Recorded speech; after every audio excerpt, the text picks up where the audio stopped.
Welcome back, everyone, to another session of Crituitous RP. We are so glad to be back today.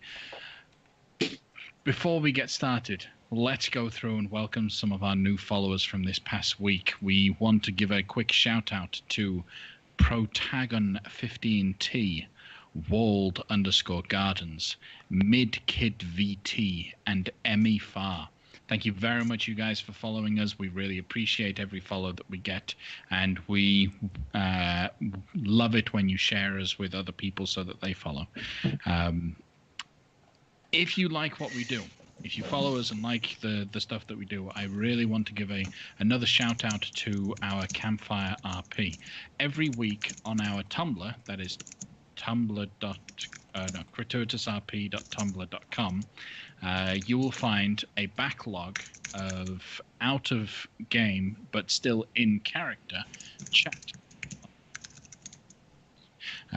So, for instance, this past week, kind of camping out in the jungle and just getting to know one another a little bit better. Sometimes it's funny, sometimes it's quite heated. I would really point you towards Tumblr. If you'd like to read along with the Campfire RP as it happens. Have I gone? Sorry. You're dropping out a little bit. I'm dropping out. That is not good. Good to know it's not just me. Very careful then. So, if you would like to read along as the Campfire RP happens and get involved in our Discord channel to chat with us during the week, you can do so by visiting our Patreon at patreon.com/Teervanth. You can get a whole bunch of other little goodies and play with us during the month, but that is something that you really shouldn't miss out on. All right. Without further ado, we will jump into our adventure. Previously on Crituitous RP, our heroes had saved Kir Sabal from an attack by gargoyles, having been thanked for their services on behalf of the Aarakocra. The Ashara took them all to a hidden cave within the hillside behind the Kir Sabal monastery, where it was a large crystal cave. Inside the crystal cave, they performed the rite and the dance of the seven winds, granting the party the feather needed to be able to gain the fly speed for 3 days, the blessing of flight. Our heroes then left Kir Sabal victorious with a new party member, Pijiao, the Aarakocra ranger, joining the group in place of Greco while Greco is recovering from his situation. We rejoin the party at the end of a night's camping. During the night, you guys can do whatever you would like to do, but we'll jump into the fray right there and then. Take it away. What do you guys want to do? Well, we did say that who didn't sleep well? Shago and Tower were outside. Zola and Grigori slept fine. Yep. It was Zola and Pijiao. Pijiao. Carmen and Pijiao. Yeah. Gained a level of corruption. Yeah. Life needed it. So, what do you guys want to do? I'd like to send a message home. What would you like to send? So, for those who listen and follow and read our RP, if you read our RP weekly, as a part of our Patreon, you'd see it already. So I'm going to just read it straight from there, so I'm not changing the message in any way. It's staying true to the story. So my message was, Father, how are you? I'm trying to find the soulmonger, heading to heart of Uptow, looking for more information. Miss you. Okay. You send this sending out. You cast the spell. You think of the message clearly in your mind as you send it off. the spell fails. No. No. You're gonna do that. Oh no. Maybe you gotta concentrate harder. Your song was a little, when you cast it, it was a little off. Maybe he's on a different plane of existence. Yeah, he's hanging out with Loic, that's all. Oh, yeah, because it only fails by 5% if he's on another plane, doesn't it? That's the only way it can fail. Obviously, obviously you might be dead. Don't. No. But... Towers behind you at this point.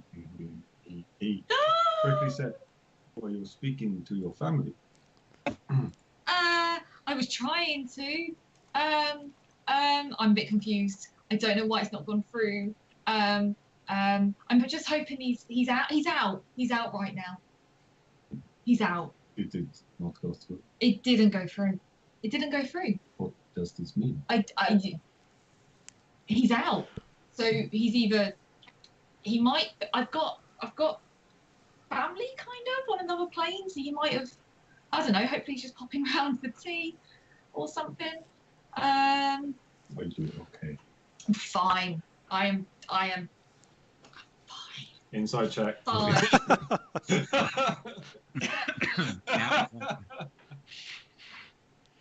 The DC cannot If be you that would high. like to insight Carmen, you're welcome to insight her, contesting her deception check. I know, but Towers, Tower might believe you. So Tower rolls a 23 on the insight. Let's see Carmen's deception. Okay. Carmen's very charismatic, though. Sure. Oh no! Hang on. I tried to open. For 1 minute, I thought I was over. It's not going to work.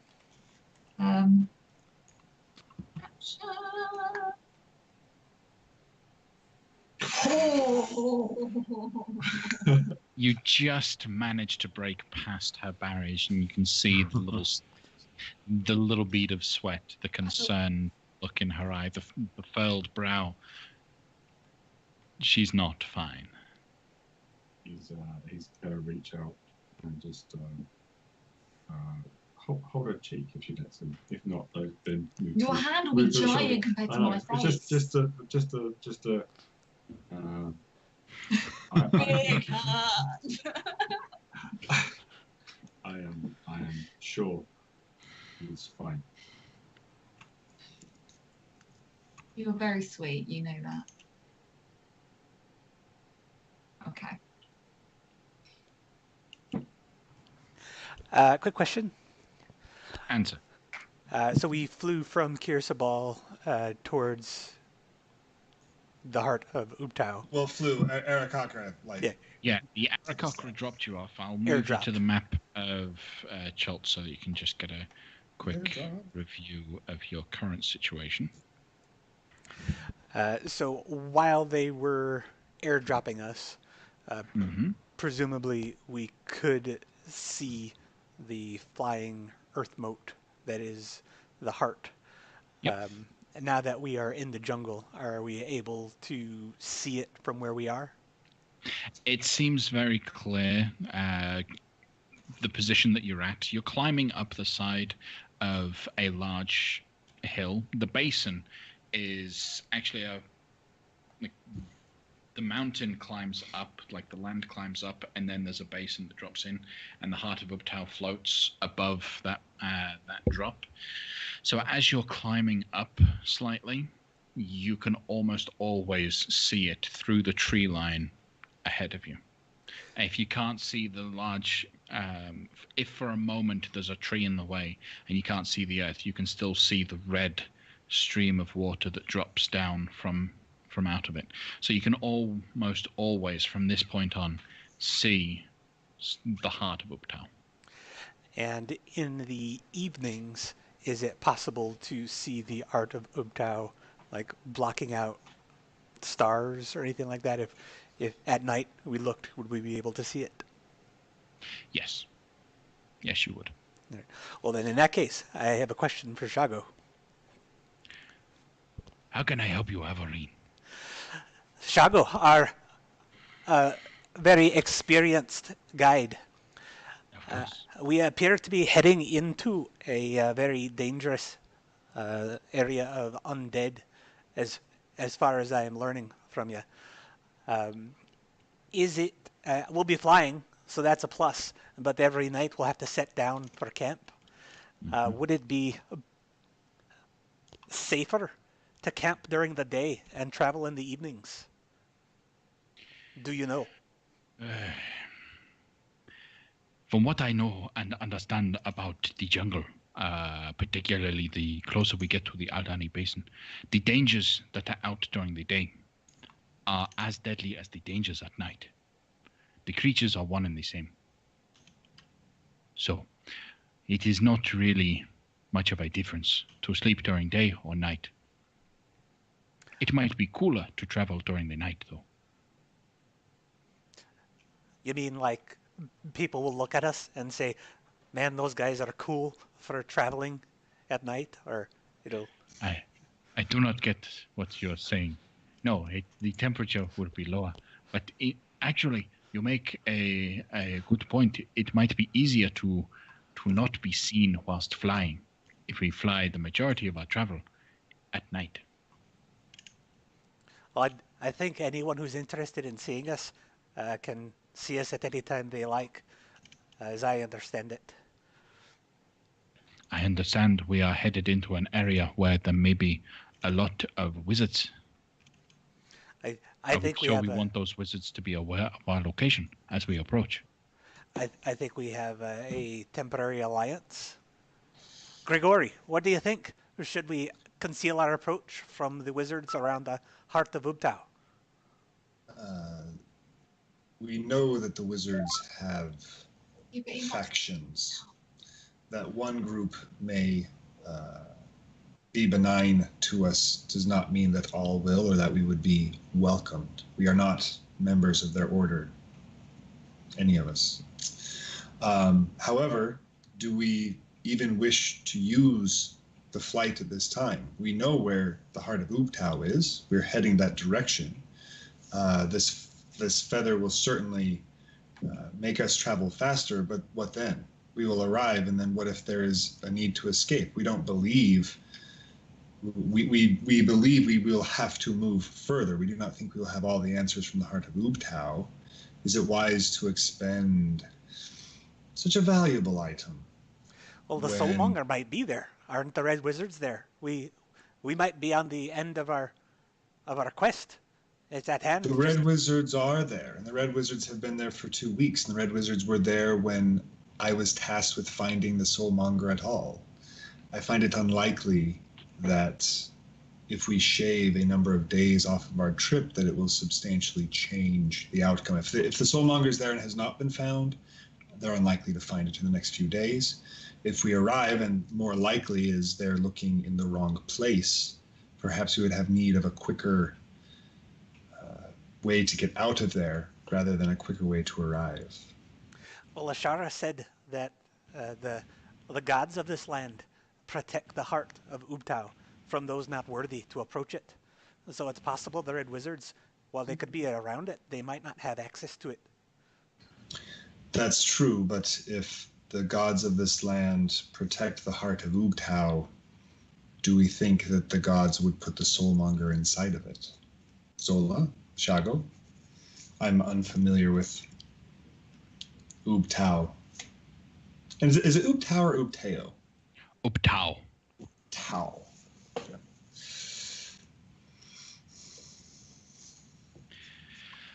I sincerely hope that the heart of Ubtao does not contain such a dreaded machine. That would be the biggest slight against the god that anybody could potentially do.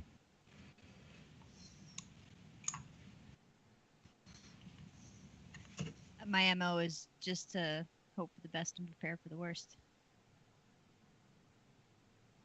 So in that regard, should we be approaching the heart at night? I think travel at night is well warranted, but preparing for the worst, I think expending this gift where we don't know what the worst yet might perhaps be spendthrift on our account. It makes no difference once we use it. We have another extra day. We will arrive on the 2nd, not the 3rd. We have a way of escape.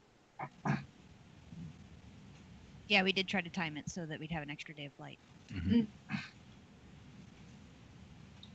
And that's all well and good if our escape requires 1 day of travel and no more.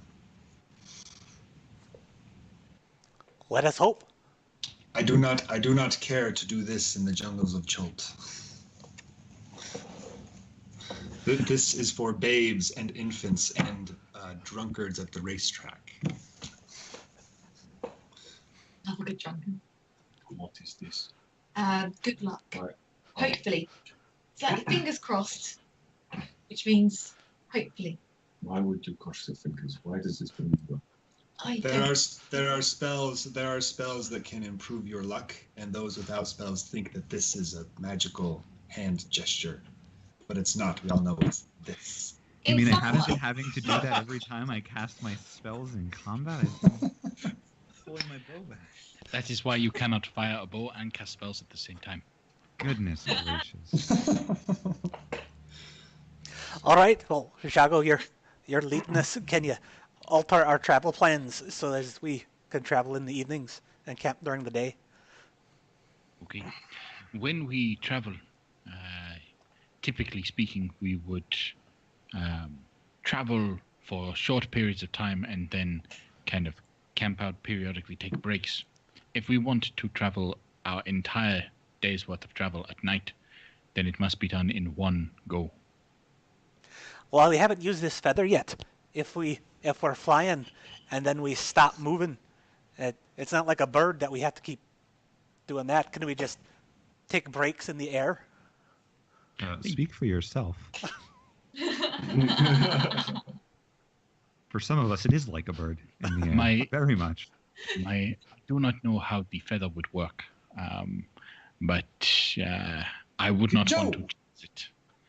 Did you know Pijo? Would Pijo know how the feather works in that respect? Pijo would know that it would give you a fly speed, But not if it but would. it would not give you any ability to hover. He wouldn't know if it does, or he knows that it does not. You would know that it does not give you it gives you a fly speed, but it does not allow you to hover. Okay. It allows you to fly almost like a bird, As though you were an as Aarakocra. though you were an Aarakocra. Okay.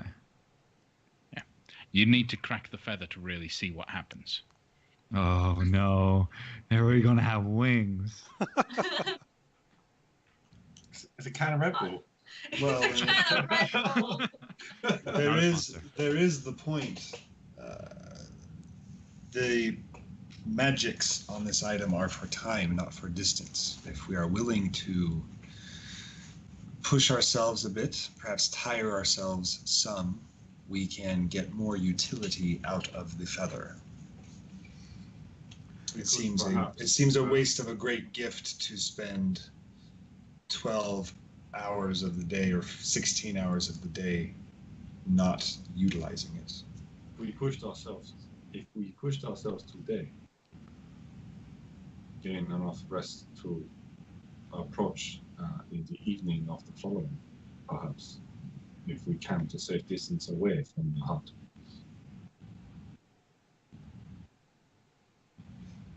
Well, if that's what it, we might have to do that if we want to travel in the evening, Shago. How do we go about this? Should we double travel today so as to be able to travel at night?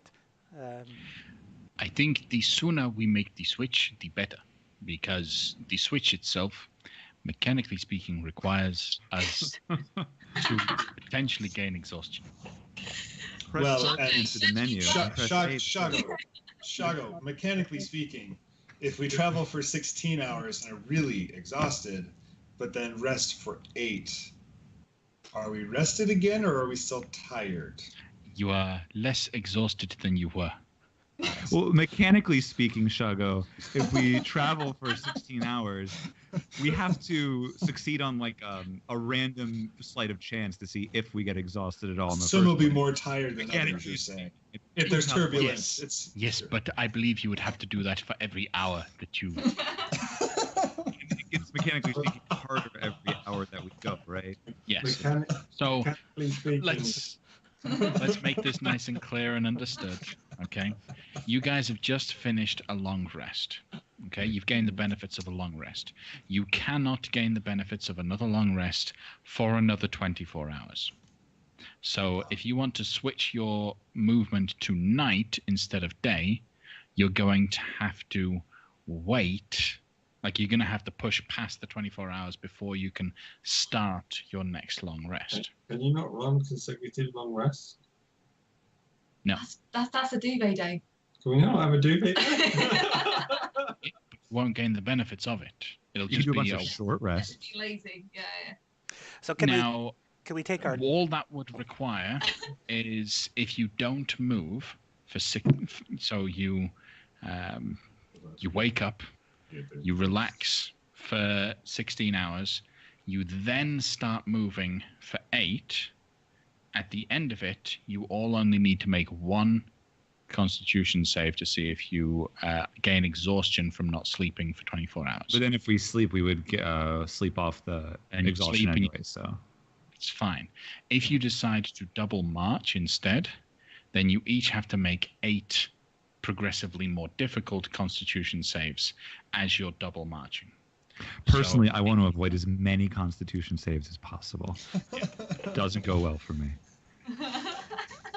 So what do you guys want to do? You can continue to move during the day. You can switch out to the night, but which method are you going to do? Well, how are we planning to see at night exactly? Oh, I'm all right. Yeah. No, well, good for you. That's a Can very Eric Cocker not see at night? No. Because I think everyone else is just fine. I don't No, know. Everyone's No, you have your dragon though. I Okay. can prepare dark vision. I can give you the sight if I have it prepared. How many people How many people do? Because I I cannot. You got Shargo and we got We'll Arthur. just tie a rope to all of you and put one person in the lead and hug. second So level. you could- We'll all just, it's not like a trail where there's like trees and stuff. It's there. You just follow the tug of the rope. Oh, you put them on a rope. Yeah. we could Oh, yeah. Like little kids in kindergarten. Just hold on, don't let go. There you go, fine. I can prepare dark vision and give it to 3 of you. So not enough then. But well we could no. see the moat in the sky even at night. We know the You should direction be we're fine. heading. With I mean- starlight being above the canopy, maybe it's a bright night. Maybe you get dim light, and guys without dark vision can see. Who knows? I- You see it not- Torches.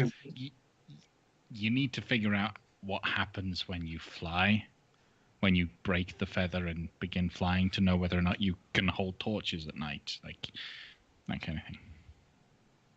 I can give it, mechanically speaking, I can give it to 2 people. Okay. I could create light too if we need it. Yeah. So folks I should be think we are If best. you light my beak, I'll fly up ahead. Oh.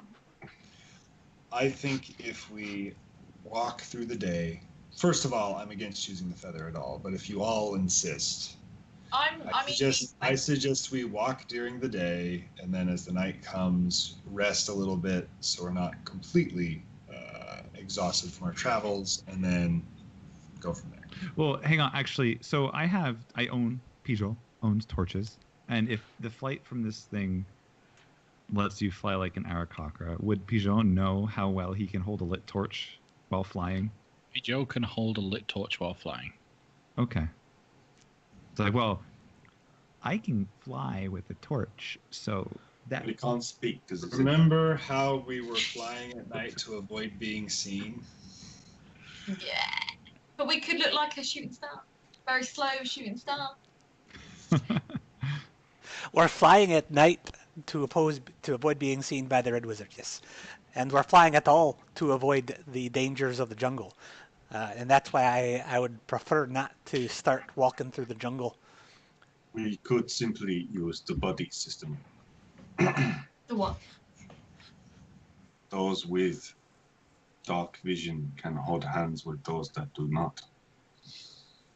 And on our approach, at least, we may find light when we reach the heart of Woodtown. That could work. Okay. Is this buddy system something from your village? Yes. You I've have heard of it. Very small. at last something that you have not heard of. All right. We ready to go? So how many of who can see in dark naturally if we're going to do this buddy system? So I can, Grigori can, That's all I Judy can. can. Is that it? We need one more, surely. Right. Can artist, Well, does he have well, any kind two of like hands weird on either magical side. thing? Artist does not have the ability to see in the dark. I can hold Artist's hand and Towers. Yeah, she will. Just make sure you're holding his hand and not his tail. Devil. That's right. With my tail, I could do 3. With your strength of 12, you can carry 3 people in the air.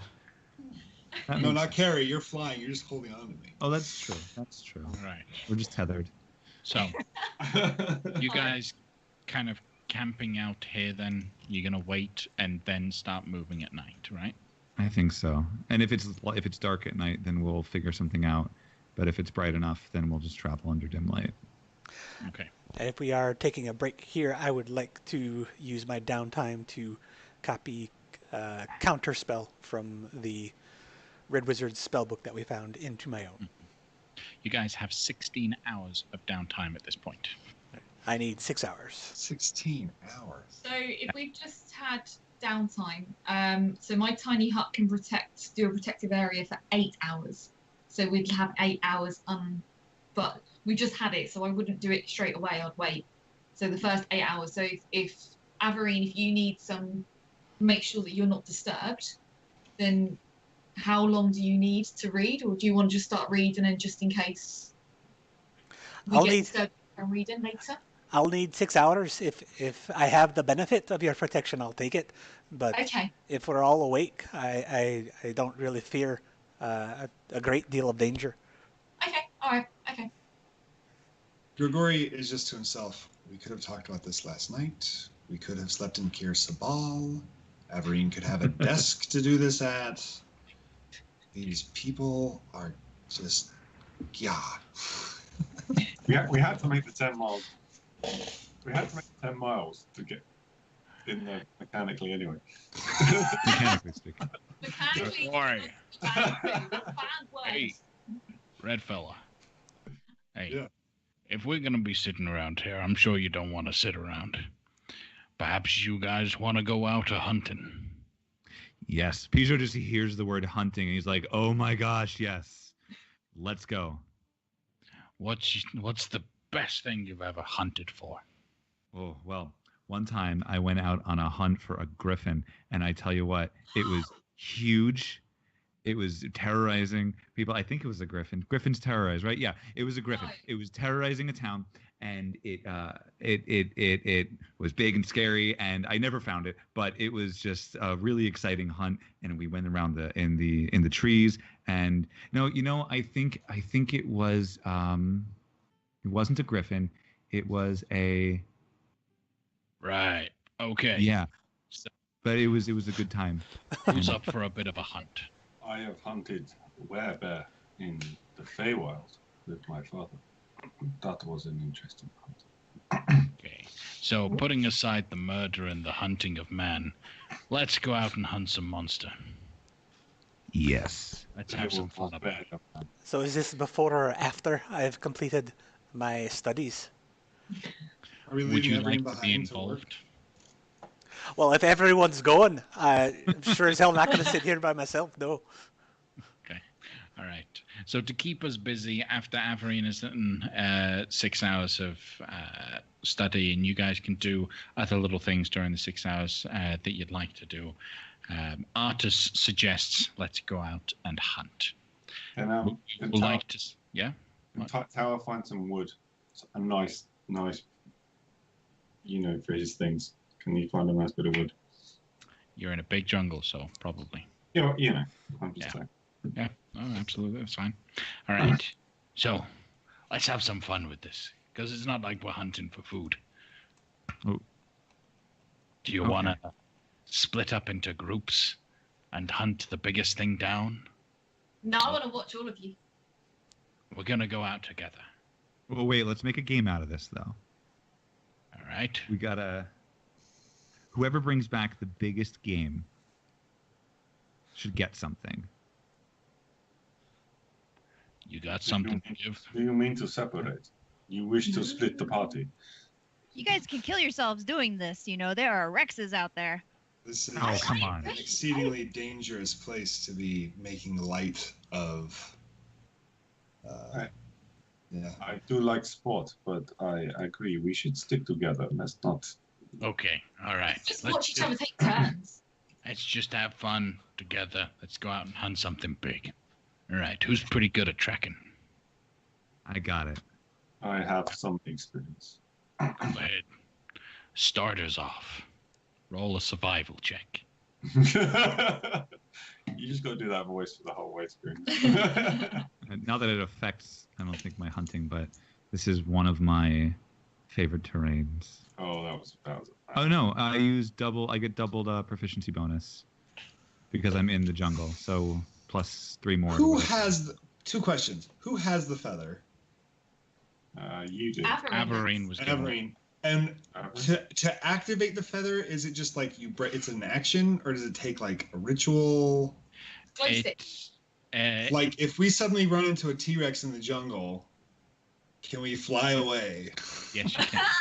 Some of us. Oh, can. actually, also, can I be stealthy as well because of T-Rexes and the like? Sure. Cool. If you want to be chicken. Excuse me. You know, How else do you care to approach animal when you make such loud footsteps? So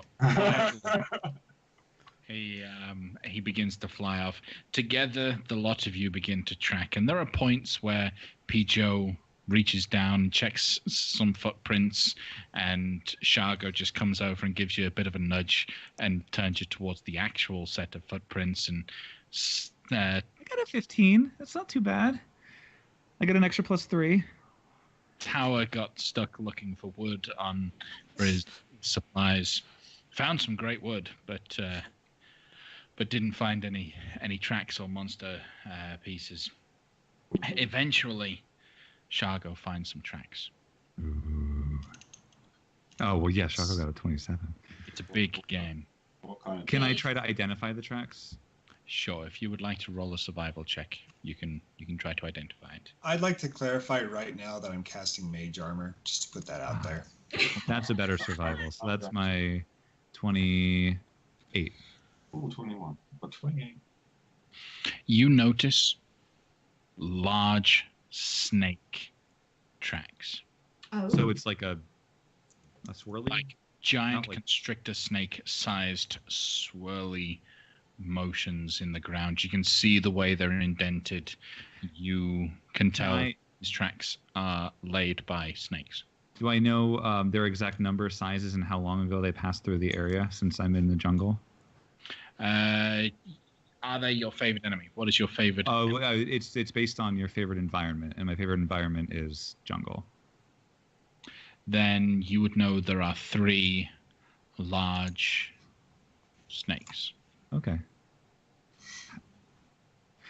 Guys, I think there's 3 large snakes here. That means we can get a lot of leather, and we can maybe get some venom for our Does it weapons. have if to we be need snakes? Out of everything in this jungle, can we not choose something that I am less related to? These I mean, guys are probably my friends. You're so far removed from a snake. If I had to hunt an eagle, I would hunt an eagle if necessary.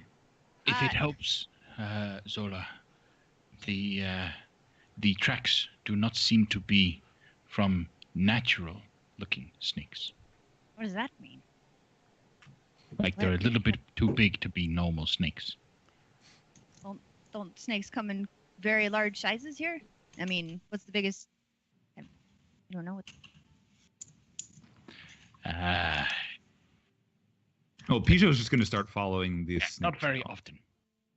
He's going to see where it's going stealthily, keeping that stealth from before. But he's going to see what's on the where these lead. Snakes taste like chicken. Oh, no. Do you have a real problem with this? Do we need to hunt something else? It's just my, you guys can do whatever. My heart's just kind of fallen out of it, though. Oh. That's okay. Please continue. I'll just We follow. can search for. I'll get some rabbit for you on the way if I find any. All right, so you can have a nice meal besides whatever we get here. We can search for other game. It might not be a snake. It just It's might so be. big. Yeah, it might. We might see something else. And if we see something else, Monster. then great. Shargo will lead you all off, and he'll approach Pijo as he starts noticing that Pijo and Tower have actually improved their survival skills, and whispers to you guys, "Hey, I found some other tracks. Let's follow these other ones." What do you have? Okay. It looks like some large deer. Elk, maybe. Let's follow. A classic.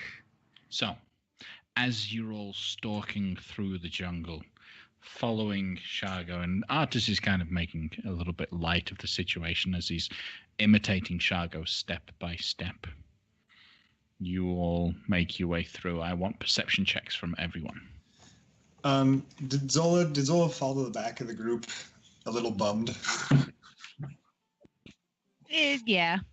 Because Grigori would be presumably in the back as well. He's coming along, but he's not like excited about this endeavor. So he'll I like think put his arm on your shoulder and. I think she'd try to hide it, but All right. it's there for people to know her. Out of character, Teo, is there a way that I can just add in a macro to whenever I'm in the favorite environment, so I'm not mentally adding 3 to everything I roll right now? What you can do on your character sheet, give me 1 second. Yeah. Make a slight change to it. I will open up the ability to have global modifiers. And I'll just add that on for now, and then when we leave, I'll take it out. Or So what you'll have is in your... Here we go. So on your character sheet now, in your tools, proficiencies, and custom skills, you will put your... what is your proficiency bonus? 3. Yeah. Put in 3 okay. into that that new blank space. Ah, I see. Okay. Just tick it on and off whenever it applies. Okay. Okay. Got it. So, and it'll like while it's active, rolling a survival check. It shows you that it's in. We deactivate it. So, Oh, neat. Cool. all right. So, what are you doing, Gregory? I am walking along in the back. I'm not particularly perceptive, I don't think. Just keeping my eyes open. I'm not loving the idea of walking through the jungle and hunting, but if we find something cool to practice my magics on, actually, he's particularly focusing on things at a long distance because he's trying to work on smell sniper and shooting at longer distances. So if he sees something worth shooting approximately, I think it's 240. 240 feet away, he might see if he can hit at that distance. Okay. So, I've got perception checks from everyone. I'll take your passives Oh, I'm as the. minimum. I was 17.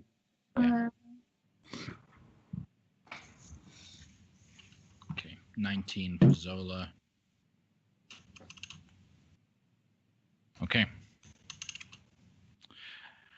As you guys begin to make your way through the jungle, you spot just a goodly distance away, let's say a good 100-foot or so away from you, you see around the trees a set of ruins. some old bricks, ancient structures that are overgrown. The tracks that you're following lead in towards these ruins. Do you follow? Do the ruins look familiar, like the previous stuff we've seen for Ubtao? They're not big ruins. They're almost completely overgrown. They're just broken pieces of stonework that just jut out of the ground. So it's not really anything that stands out, but it's stuff that you might have regularly seen as you've been traveling. Okay, do we hear any wildlife? You do hear some wildlife, just typically the sounds of normal activity. You're not in any special zone right now. So, Bijo. Yes. Your perception check with a 20. You not only see the tracks leading through the ruins, but you can also hear the sound of voices just ahead of you. What kind of voices? Human voices. Can I identify the language they're speaking? Common. Oh, okay. Yeah, you just hear them off. The voices speaking in common seem to shift as they go back and forth between individuals. You hear one person that, by the tone of what he's saying, seems to be very authoritative. He's giving commands to a group of individuals that are at a camp. And the responses to them are a little slow and drawn out, like subservient individuals as they return. Am I able to make out anything of what they're saying precisely, or is it more I'm just picking up the inflection from the distance that I'm at? It seems like someone is packing up camp. That's all. Okay. Can I see them from where I am, or is it just hearing them at this point? It's just sound at this point. Okay. Gonna look at everybody. Hey, there are people up there. I'm gonna go see what's going on. So let's, yeah. All right. I'm gonna stealth on up there. Company? What? Sure. If you can be quiet, then absolutely. Yes. I think all right. Unless something weird happens. We'll see. I'm gonna sneak on up a little closer. Okay. Oh, let me turn off that global modifier. Because I don't get that on my stealth. And Zola's joining? Yeah. All right. Then as you guys approach very quietly, you begin to hear these voices a little bit stronger. The human voice, the authoritative voice, very commanding. He's instructing the people of effectively, we are to head south today. Our patrols take us along this path. We'll follow, and you get a good idea that he is commanding them on some form of hunting party path. You hear the subservient voices a little bit clearer now. They all seem to have a particular tone to them. Roll perception checks. Zola, you have advantage.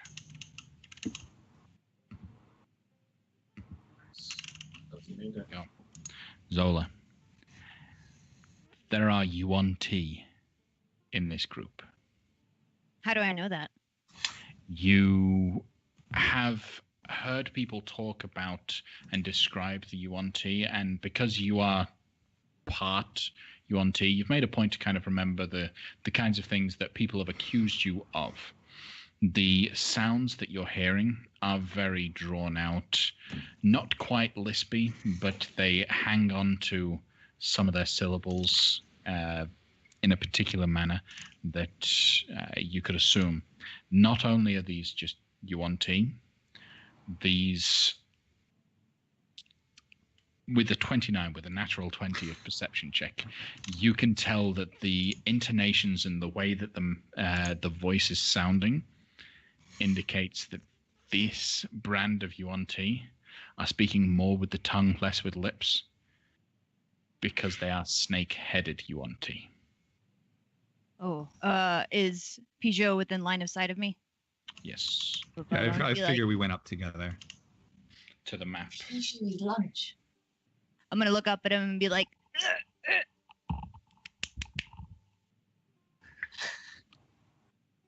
Just gonna nod and step backwards, away from the direction of the sound. So you may zoom out if you wish. Yeah. To see the camp, the little makeshift camp.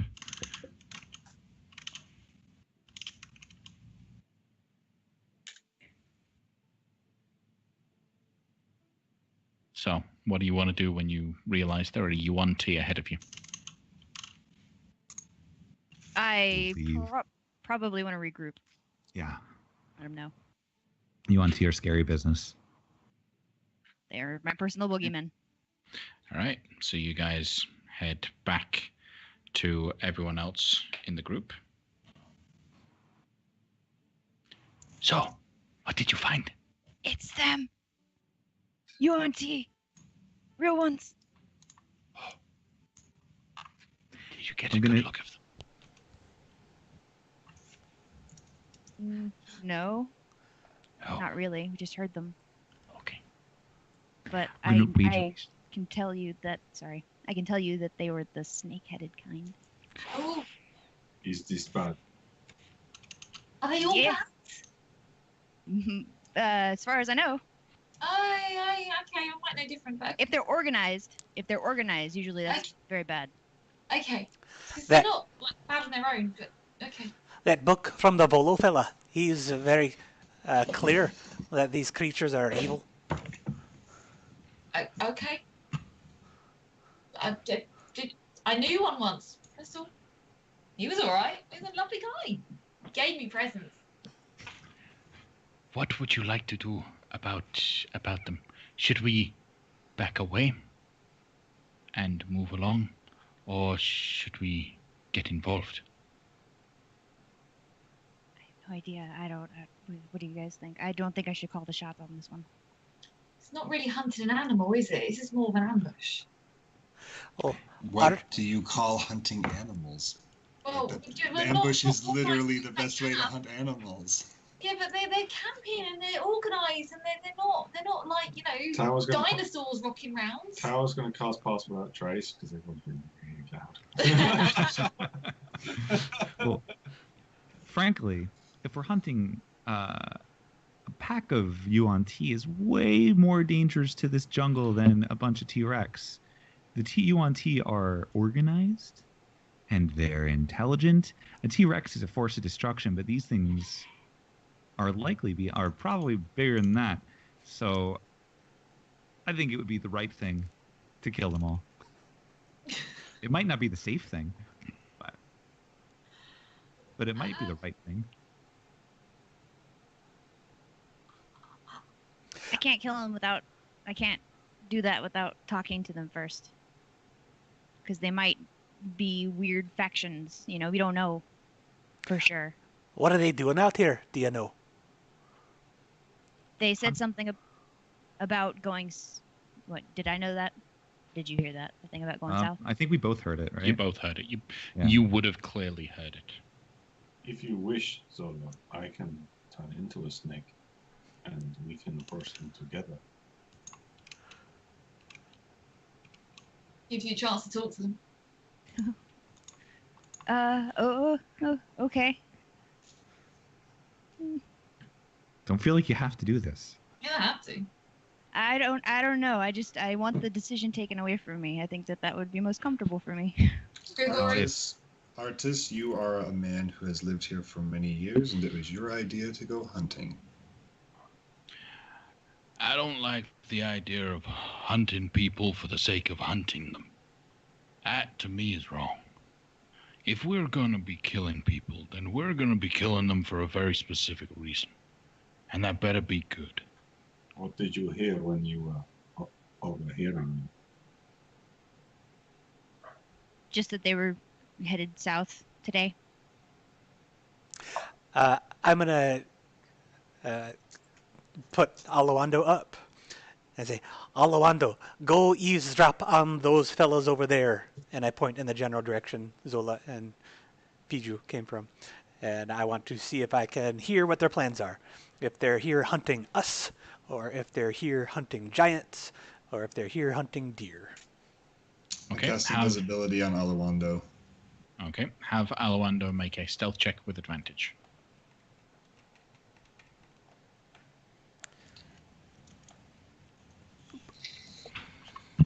19. Pretty good. All right. So Alawando goes down and starts to listen into the conversation. You can hear and understand as they're speaking. The individual is speaking in common. You can see and hear through him, right? Yes, but I can't see my comrades right now. Yeah. So one thing stands out to you immediately from watching these people. Alawando gets close enough being invisible that he can actually get a good glimpse of these. Though there were 4 voices heard, there are 5 individuals. One clearly undead. Dressed in robes. Carrying a big stick. The authoritative individual who's giving commands to the group seems to be able to easily command this undead individual with but a look. He is wearing bright red robes. The Yuan-Ti are all armored, all snake-headed, as you can see. But particularly, all 5 of these individuals have a particular tattoo burned into their forehead. It is a triangle that is upside down, so pointed down towards the nose. It looks like a scar, but it also looks like it glows blue ever so slightly, like a little faint blue mist seems to be given off by this scar that's been placed in all of their foreheads. As they're talking, they're discussing patrols. Their patrol today is to head southward, and then they'll continue their route of exploring the area just around the outside of the Aldani Basin. I give a play-by-play. Everything you said is what I said to the folks. Do you recognize the Lich, having had Alawando and seeing everything I saw above Mesro? Do you recognize any of them? There was an undead. I cannot tell if it was a lich.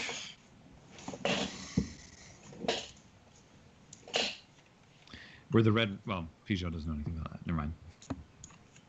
If they have triangles in their foreheads, they're definitely the bad ones.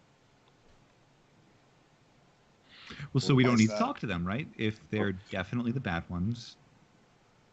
What does this sigil mean? I don't know. It's just something that they use to mark themselves, I guess, to tell themselves from everybody else which ones are, Well, all wizards have different marks on their heads for different schools of magic. No, this isn't a magic school thing. The triangle is the Yuan-Ti thing. Well, that means these guys are, well, do I know? It seems to me like this would indicate these guys are not friendly to the ones that we're kind of friendly, not friendly to. all right, then it's decided, is it? What Come are we back doing? to me, Alawando. I think we're going to try to fight them. Is it okay with you, Zola? Are we just going to leave and pretend we were never here? Because why? What do we get out of this by fighting them? Like, do we, Essentially, saving other travelers. These guys are the ones that pick on and kill and steal from and enslave other travelers. Yeah, but we can't save the world. We're trying to save everyone else at the moment. Anyone who died, we're trying to save. We're not saving enough people right now. Like, we're already losing people. If these are the kind that are gonna just bully people in the jungle, what's to say they won't catch our track and sneak up on us at night or when we're exhausted because we're staying up too late? I think we get them now. Because we are Jungle's a safer going place. to fly away. Exactly. Where they have a chance to do that. And I have a hut on the ground. We have to pass the time anyway. And if there's evil afoot right before us, and we just turn a blind eye to it, are we any better than they are?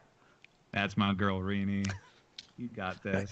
Grigori smirks about the evil right in front of us not doing anything about it. He's just like, oh, okay.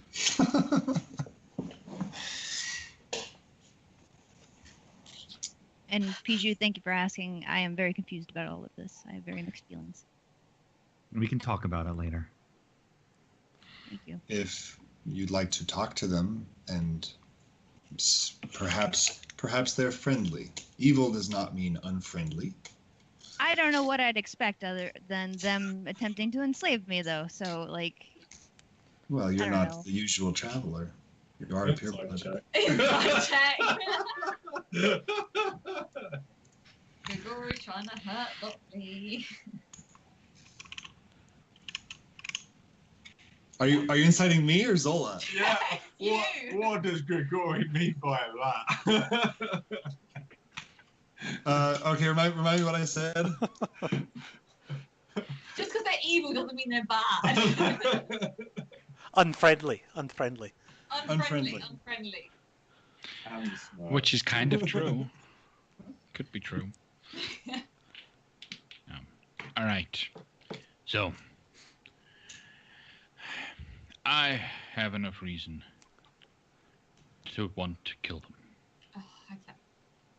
But I understand if y'all don't want to do that. We do have things that we have to do. Are we going? The only thing we have to do now is wait. Why don't you just go in there? You live forever. Why don't you just go in there, take care of it, and we'll come pick you up in a little bit. He doesn't live forever. I've identified the ring. It only stops him from aging. I can take care of that. How would you take care of it, little lady? Well, like, just if you're worried that they might chop your finger off. I could put on a necklace or something for you. Keep it close to my heart. We're wasting time. Let's go kill the evils. I appreciate your concern, little lady, but it's okay. I'll be fine. Okay. Are we present this or are we walking away? Aye, let's go. Let's go. All right. They present clear and present danger. We should do this. You guys are well away from the little camp right now, hence the large map that I've set up for you. How you approach is completely up to you. If you approach stealthily, I need stealth checks. I have cast pass without trace. Can I cast, before we get moving, can I cast invisibility on myself, please? With my... So you're going to play an instrument. I'm going to play my Flucum Bandora. You're going to play an instrument in the middle of the forest? She can whistle very quietly. It's the smallest violin in the world. Okay. Maybe you're creeping with like a very like a rhythmic step pattern, so it's more like a dance than it is a song.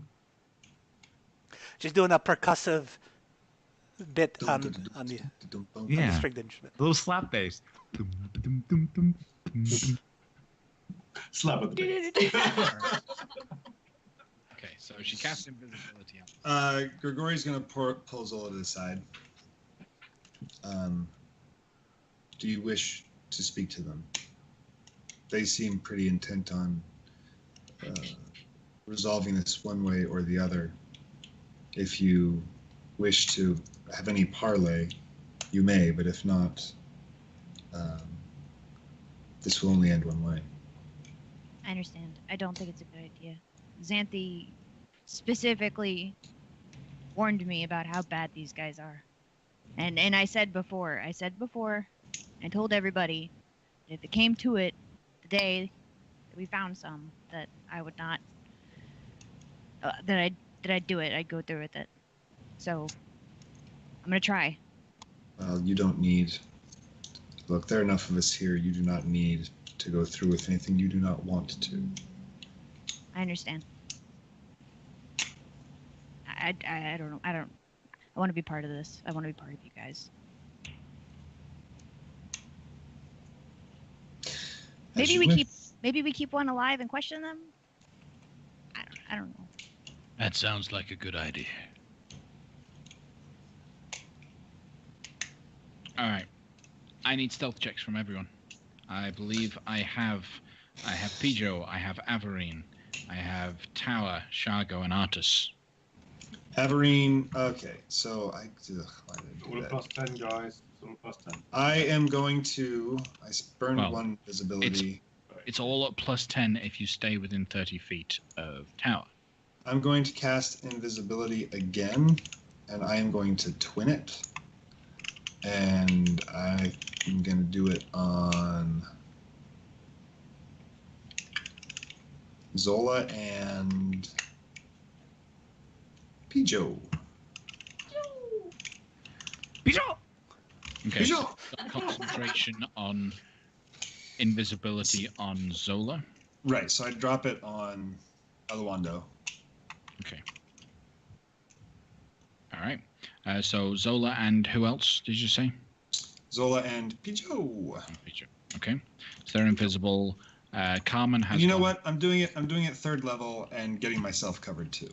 Okay. Remember what I said previously, when you upcast invisibility, it is capable of casting on multiple targets, therefore no longer capable of being twinned. Oh, is that the? I thought I could get 3 that way. Never mind. Level 2 and twin it. Thank you for the reminder. No problem. All right. So as you guys begin to make your way through, as long as everyone stays within 30 feet of Tower, everyone is actually very stealthy. You guys move through very quietly. So I guess what matters now is Tower, pick your starting position. In the middle. I'm going to be in the middle of everybody. We'll approach. I think we should approach as a group, and then if we're going to separate, we separate individually from a central point, and I'll stay in a central location. Okay. So the camp is quite far to the southwest, your current position.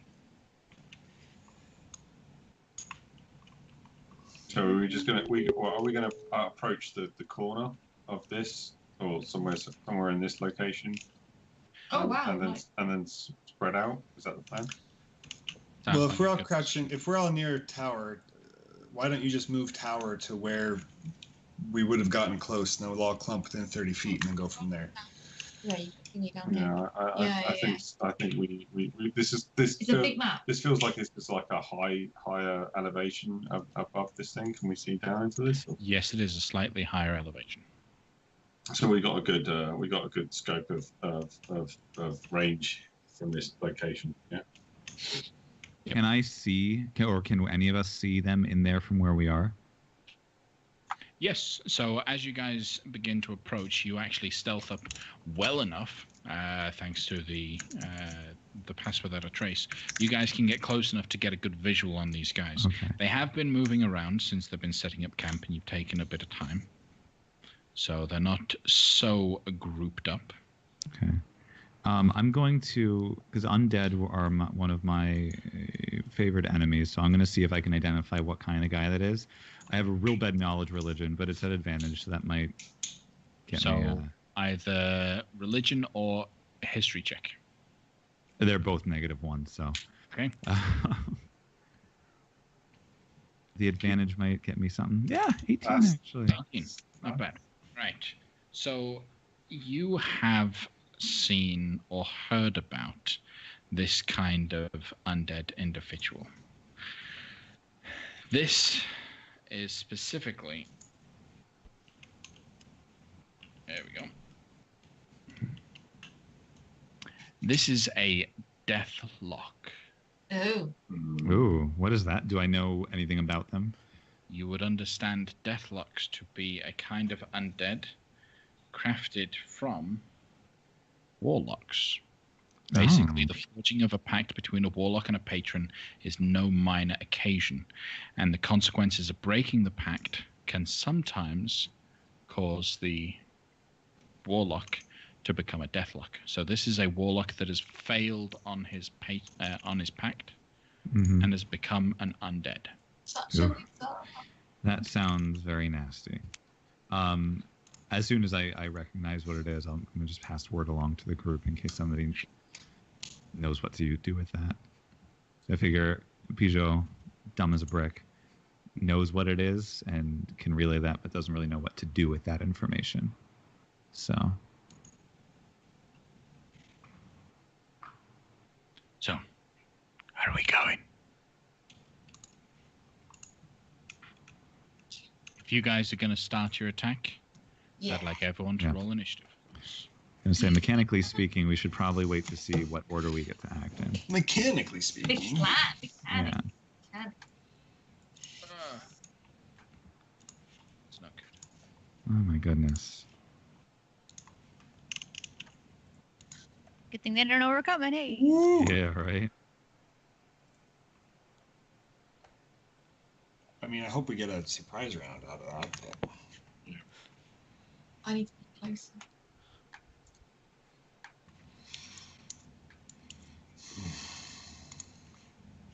Oh no, I'm good. Good.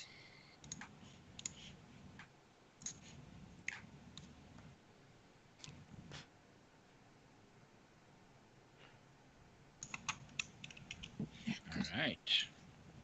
I'm all good. Can I still see them if I am, like, way up there? It's daytime, so yes. As long as you don't have a line of sight blocked by that big wall that's in your way. Well, the question, because the wall's higher on the right here, and then on the left, it looks like it's shorter. Am I understanding that right? That it's Correct. higher on the right? Okay. So I can see everybody not blocked by that wall. I see. Correct. How high up are the walls? They vary. So those that look short on the map Mhm. are no more than about 4 foot tall. Those that look high are upwards of 15, 20 foot. Okay. And can we tell how they're armed, if at all? Yes, you can. The Deathlock and the Mage are both unarmed, wielding staffs. Yeah. The Not a Yuan threat, T, not a threat. however, not a threat. Good luck with that. The Yuan T are all carrying longbows and scimitars. God. Well, darn it. Okay. Okay, so you don't have a surprise round, but what you do have is they are surprised. So they will be surprised until the end of their turn in this first round. So, Grigori, what do you want to do? Let's kick. They're all spread out, which is the worst.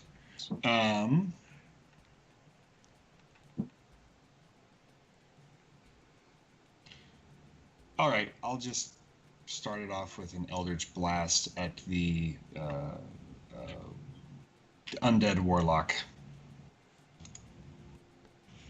Where are you positioned? I am up. I think I can see where he's at because I'm up here on the left above the group, and I have so I can. I think I'm seeing him through the lower end of the wall. Yeah. Right. Yes. And my what's range on the the Eldritch distance on that? Blast is, Okay. with my Smell Sniper, it's 240 feet. All right. So you launch this blast. It flies forward, hits the guy for 1 point of force damage. Like alternating current, the greater the distance, the less force it has when it gets there, I guess. You have another blast, Grigori. Do it again. Oh, yes, because of my level 5 thing. Now, So, yep. Nice. All right, a little more Natural second. 20. All right. The blast this time makes up for it. It seems to create a nice big echo as you break the sound barrier, pushing this force out.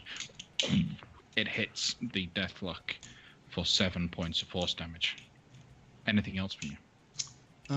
No, I think I'm done for now. Yep.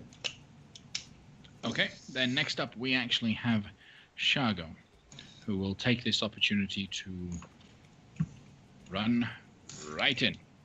That's pretty much his thing.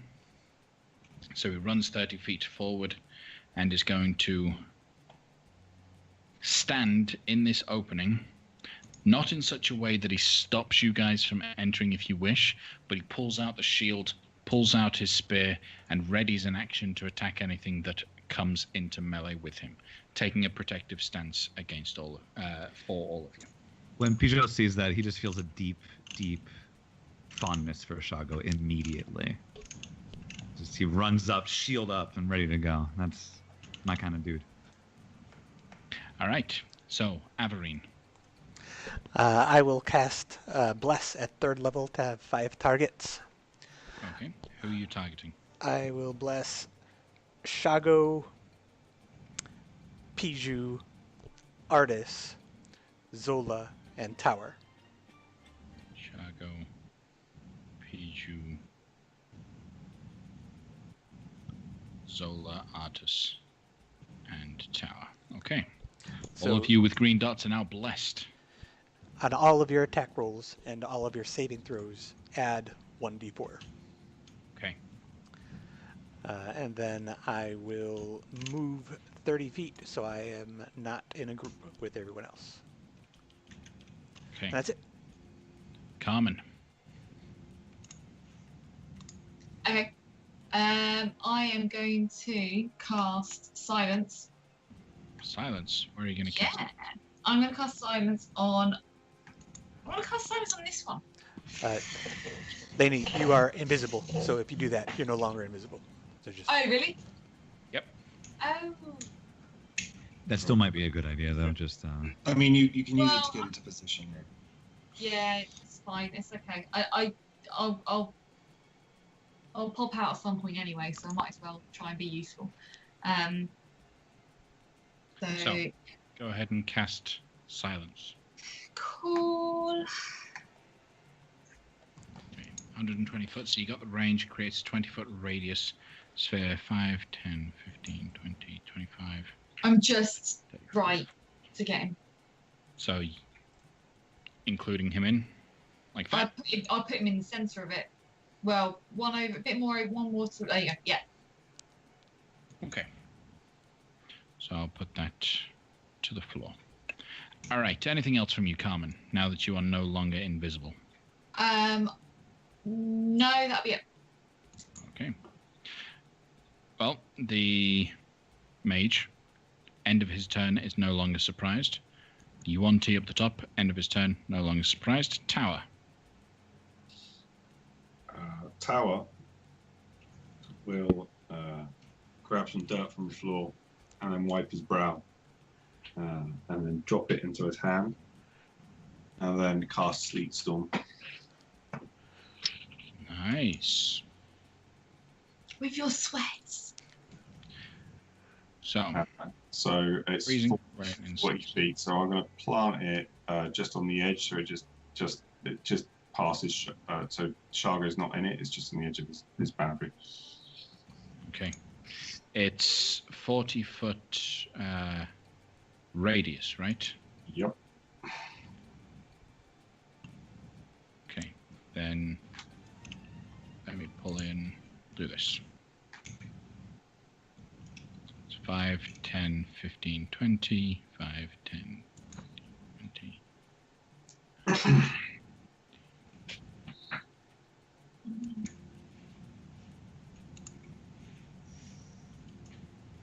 That's how big Sleet Storm is. Yeah. wow. Nice. I'll back that off one more plant to try and take the bottom corner, and that's about right.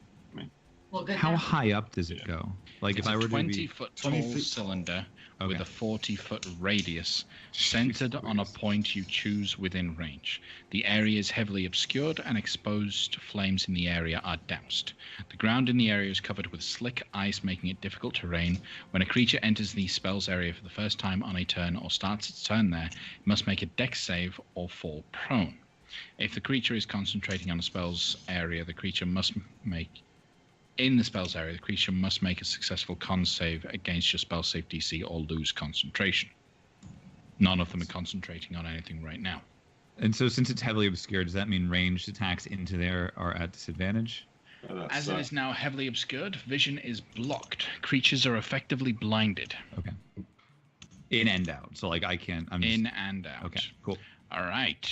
Nice. Anything else from your tower? Fine. But people can just start chucking some spells in randomly. Okay. We have a deathlock, no longer surprised. Piju. Pijow. Well, with the sleet storm there, not wanting to really fire at nothing, he's going to just kind of use the opportunity to get up in the air, hopefully out of where they'll be expecting anybody to be. So I'm just going to take the turn to go 50 feet up, and I want to keep my invisibility, so I'm not going to make any attacks or anything like that. Okay. So you fly straight up. Yeah. Zola. All right, since their vision is obscured, I will dash there. And I know that I'm invisible, but I want to hide anyways. Okay, stealth just in check. case. With advantage, because yours... well, there you go. We're good. 29. Nice. Yep. Anything else from you, Zola? Nope. Okay, more Yuan-Ti, no longer surprised. Artis.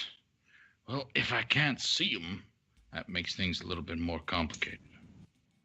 Yes, but this is a great environment for you. So he steps next to Shago and will hold as well to hold the line there. All right, back up to the top of the round. We are in a normal round now. No surprises left at all. Grigori. You can't see anything in there. I am going to hold my action and shoot. Can I hold my action to shoot a spell, or do I have to specify the spell? If you use the ready action to cast a spell, you hold concentration on the spell that you are readying. Oh, I don't Thereby want to do that. lose I don't want to lose concentration concentration on on invisibility.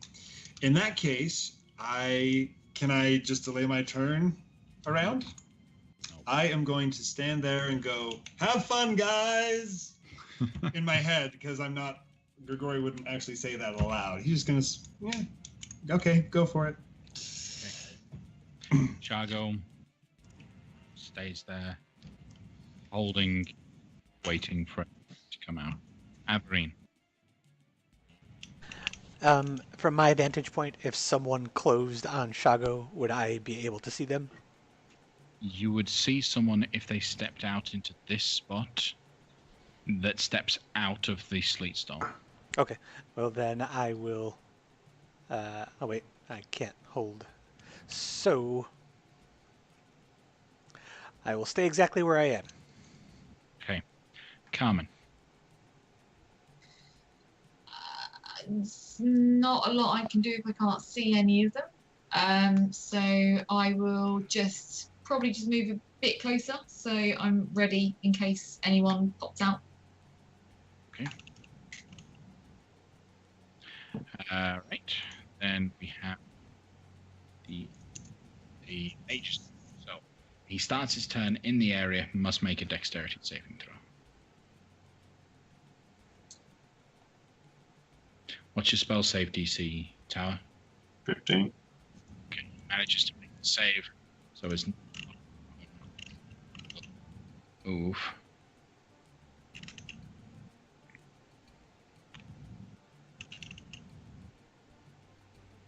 It's heavy terrain.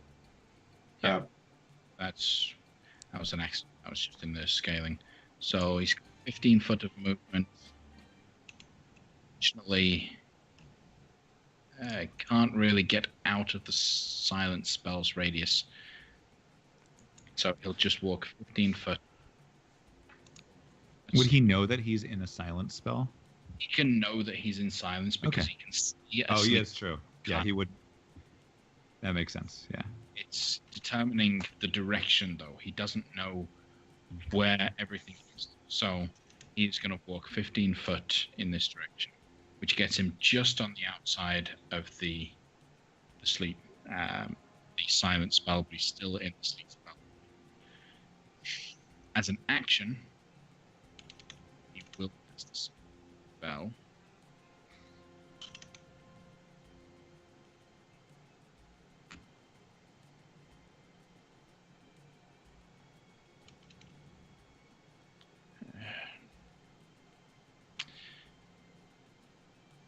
No, he won't. He'll just take the dodge action. He'll just sit back down. All right, we have a Yuan-Ti that is right on the edge of everything. He is going to roll a dex save and fall prone. Now, it doesn't mean it's the end of their turn, but he falls prone, uses half his movement to stand up, can't move anymore because he's already that's used up. Will use his action to instead dodge. Tower, what are you going to do? I was kind of thinking everybody was going to put some Hell of Fury just into random locations, but if that's not the case, has everybody had a turn in that? Yeah. Oh. No. Because I know we've skipped over because of surprise, but they still would have been affected by the effects of those things, and it doesn't seem like everybody's been affected by it underneath my turn order. The only one who has, everybody before Grigori, after you, that's one of them hasn't had a chance to actually do anything yet. Okay, no, you got a good point. The Deathlock should have previously should have checked.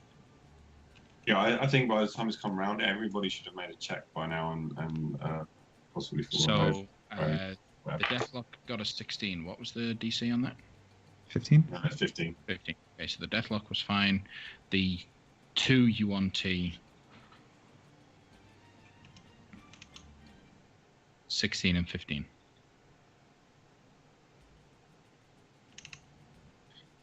So, what do you want to do? I don't. Can I get a consensus from the group? Do they want me to drop it? Can I get some feeling like I'm holding it? Do you want me to drop it? Can't do much. Because they're all looking like they can't do it, and they're preparing to do something. They look like they're all preparing to do something. I'm looking in there. I'm like, are they coming?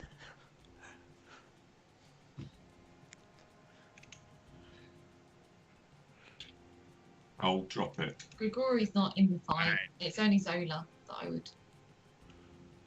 So you drop concentration on the Sleet Storm. That does give you all a clear view of what you have in front of you. Averine, were you weren't preparing anything, were you? No. Nope. Okay. So anything else from your tower?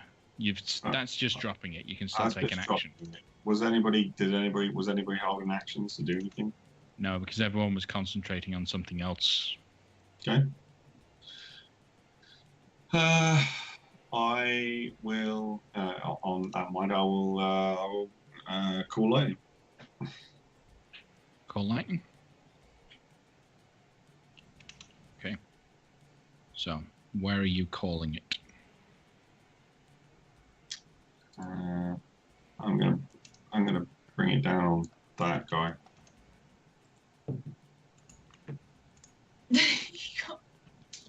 What's the range to call lightning? Do you have 120 foot? Yeah, you've got that. Okay. So you called lightning on that point. He needs to make a dexterity saving throw. Fails, takes 15 points of lightning damage. Cool. And then I'm going to use my bonus action to turn into a bear. And then I'm going to run down. How here. far can you 2, move? 3, 4, 5, 6, 7. Cool. Okay. Behind the wall. All right. It is the Deathlock's turn. Deathlock has a movement of 30 feet, so he will move 30 foot up. That gives him a view of Shargo, Artus, and just about the bear. So he will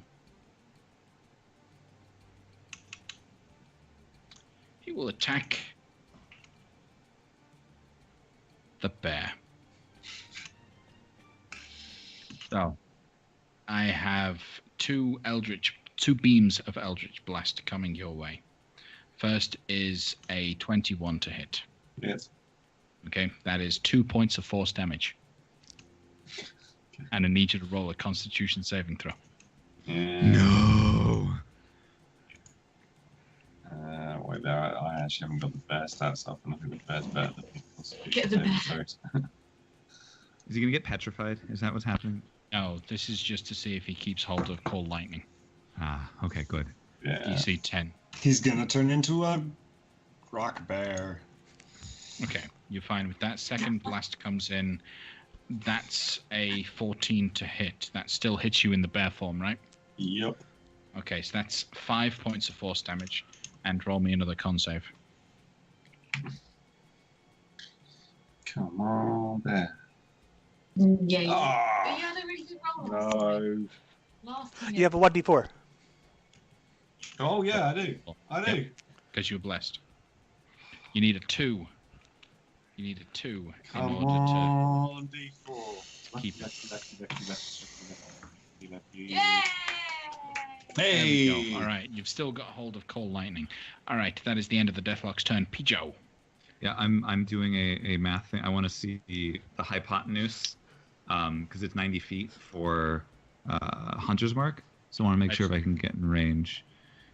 We'll just make this simple. If it measures on the ground, it's fine. Great, awesome. Okay. So I am going to fly my way just straight down 50 feet, or I guess straight over 50 feet to there, and that should be, yeah, so that's fine to get to the not warlock.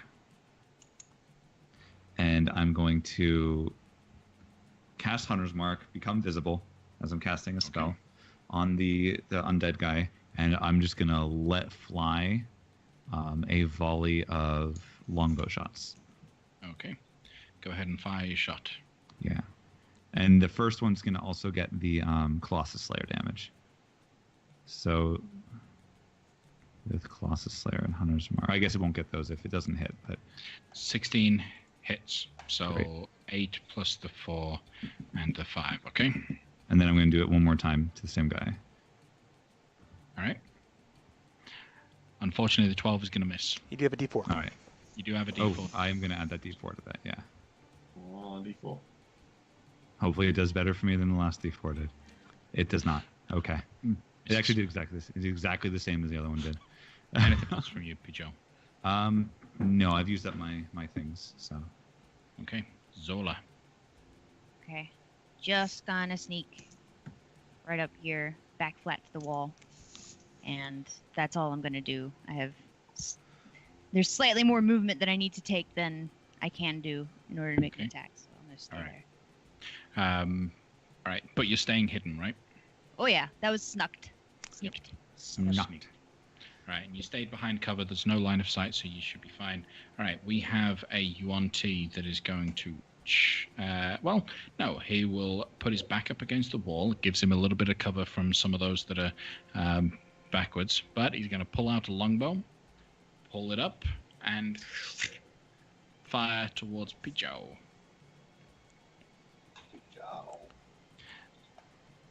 That is a 22 to hit. That will most certainly hit. 4 points of piercing All right. and 6 points of poison. Oh, son of a mother. That's 10. That is Okay, where that's most easy to suns math. come from, to be fair. Mhm. Most. second attack is a 12 to hit. That's going to That'll- miss, right? Yeah. All right. Artus, now capable of seeing, is going to charge forward towards the first UNT, and he is going to stab at him 3 times with Bookmark. That's a natural 1 that's going to miss. 15 is going to hit for 6. And then a 14 is also going to hit for 9. All right. Then we have that UNT in particular is going to bite Artus. Ooh, that's a crit. That's not good. That's 10 points of piercing damage and 10 points of poison. It's then going to take a second attack. This time not with the bite. He's going to use the scimitar. Slashing. That is also going to hit and cut against Artus. Ouch. That's 9 points of slashing damage. This is the most Artus has been hurt in a while. Grigori, what are you doing? He is going to move 25 feet and concentrate real hard on that invisibility spell, and then just watch. Shargo charges forward. Gets into the back of the UNT. Shield Bash will hit. 9 points of bludgeoning. Creature needs to make a strength save, which it succeeds. He then stabs it twice with a spear. Both will hit for 17 points of damage. All right. Averine, what would you like to do? I will help focus fire. So I'll step up there and firebolt on that same UNT. Okay.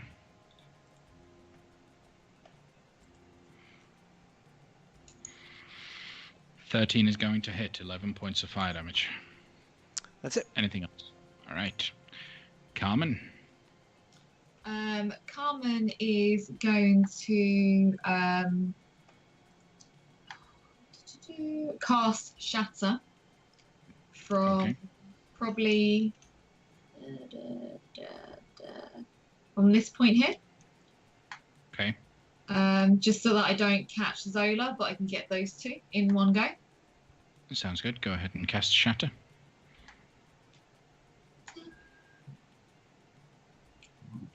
We have a success from the UNT. The mage, pretty good con from the mage, is a success as well. They both succeed. They both take half damage at 8 points of thunder damage. Okay. Okay. Anything else from you? Can I do a cantrip? Or is Yes, that? you can do a cantrip, as Okay. long as the cantrip is a bonus action cantrip. Yeah. What cantrip are you thinking of doing? Vicious Mockery. So actually, It's an That's an action. action. Okay, no, that's fine then. All right. Then we move to the mage. Not happy with this situation. He's going to step out, and he is going to cast a fireball. I bet his isn't gift, though. You don't get to see his. Fair Ah, enough. So I was right. It's such an amazing gift, too. Oh, goodness gracious. Okay. Oh, that's still a goodness gracious, though. And he's going to position it there to get everyone under there. I need everyone, excluding the UNT that's in there, to roll dexterity saving throws, as this guy is capable of sculpting his spells. Does he make it look like a cool statue or something like that? oh, sorry, I wrote the wrong one. Actually, I got it. did you roll from the bear? Or I No, will I use, I will use a luck. Okay. Oh, All right. this is just all kinds of bad going on right now, isn't it? Let me roll for Shargo. Dex save for Shargo. And Artus. Oh, I love that. Yeah. I that's- have a that's cool. success from Carmen. Yes. Failure from Tower. Failure from Averine. failure from Shargo, and a failure from Artus. Artis and Shago and Tower also have bless, so just throwing that out there in case they need them. Yeah. Put your lesson. I might get something from that. Artus and Shargo have no chance. 12. No. You still fail. All right. Yeah. So those that failed take 37 points of damage. So I cast Absorb Elements to cut that So down. you take half. You only take 37, so that halves down to 16. 18. 18. You lose. Yeah, 18. So that cuts down to 18. And I will roll a concentration check. Tower. Oof. Yeah, the bad form's gone on tower. Okay. I want a concentration check. Oh! No, yeah, he felt that. Carmen, you only take 18. Oh, only. Only 18. Oh, As the fireball dissipates and disappears, you all notice something. In fact, Carmen, you notice it quicker than most. Okay. Artus is on the floor unconscious. Oh, shit. He's one of the very few people that like me, though. All right. As the mage is laughing at the situation, I need Carmen to roll a Constitution saving throw. Bring it. I can do that. Oh, you can't concentration check. You're fine. Boom. You've got concentration on silence. All right. We move on to a Yuan T, who is going to charge forward. Still no idea that Zola is behind them. He's going to run up and shank Shargo. With this bite attack, has 19 to hit, which will hit Shargo for 16. And then a scimitar attack will hit for an additional 9. Okay. Tower.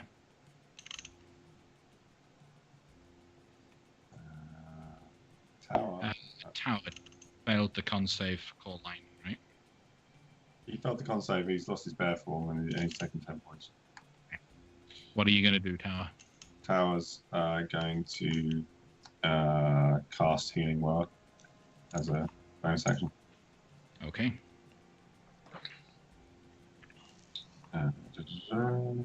On to Artus. Sorry. That would make sense. All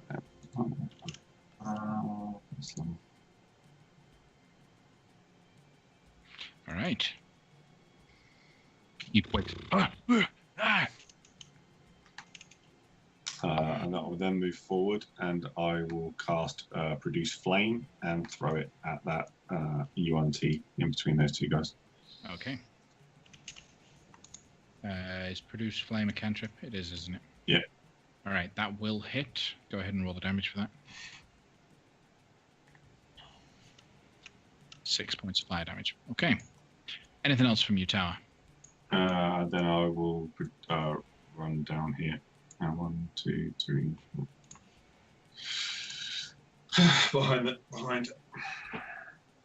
We have the Deathlock, who is going to stride forward a little bit.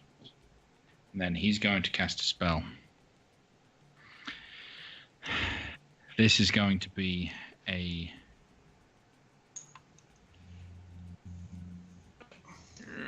I'm not sure. People, help me out. Counterspell it. Make it easy for him. Come on. Yeah. Right. I've only just copied it into my spell book. I haven't had a chance to prepare it. So, all right, he is going to cast a Scorching Ray. So, first beam is going towards Artus. With a 14 to hit, that hits Artus for 3 points of damage. The second beam also goes to Artus, taking him down once again. Artus, 0 hit points. Third beam misses sharp. All right, that is all that he does. Pijow. Artus dropped again. Oh my gosh. Well, I'm going to first furtively check over to make sure Averine is okay after that fireball blew up. And then, seeing that she's still standing, let loose on... Actually, I'm gonna drop my mark on this guy, and I'm gonna cast a new Hunter's Mark on the wizard, or the mage, and use my attacks on that guy instead. Okay. So, first attack. Does it hit? 19 is going to hit. Who are you targeting again? Oh, sorry, the mage, the one that did the fireball. And I'll get my. It's been damaged once already, right? I think Grigori. Okay, so I'll get my Hunter's Mark and Colossus Slayer, and then I'm going to fire again.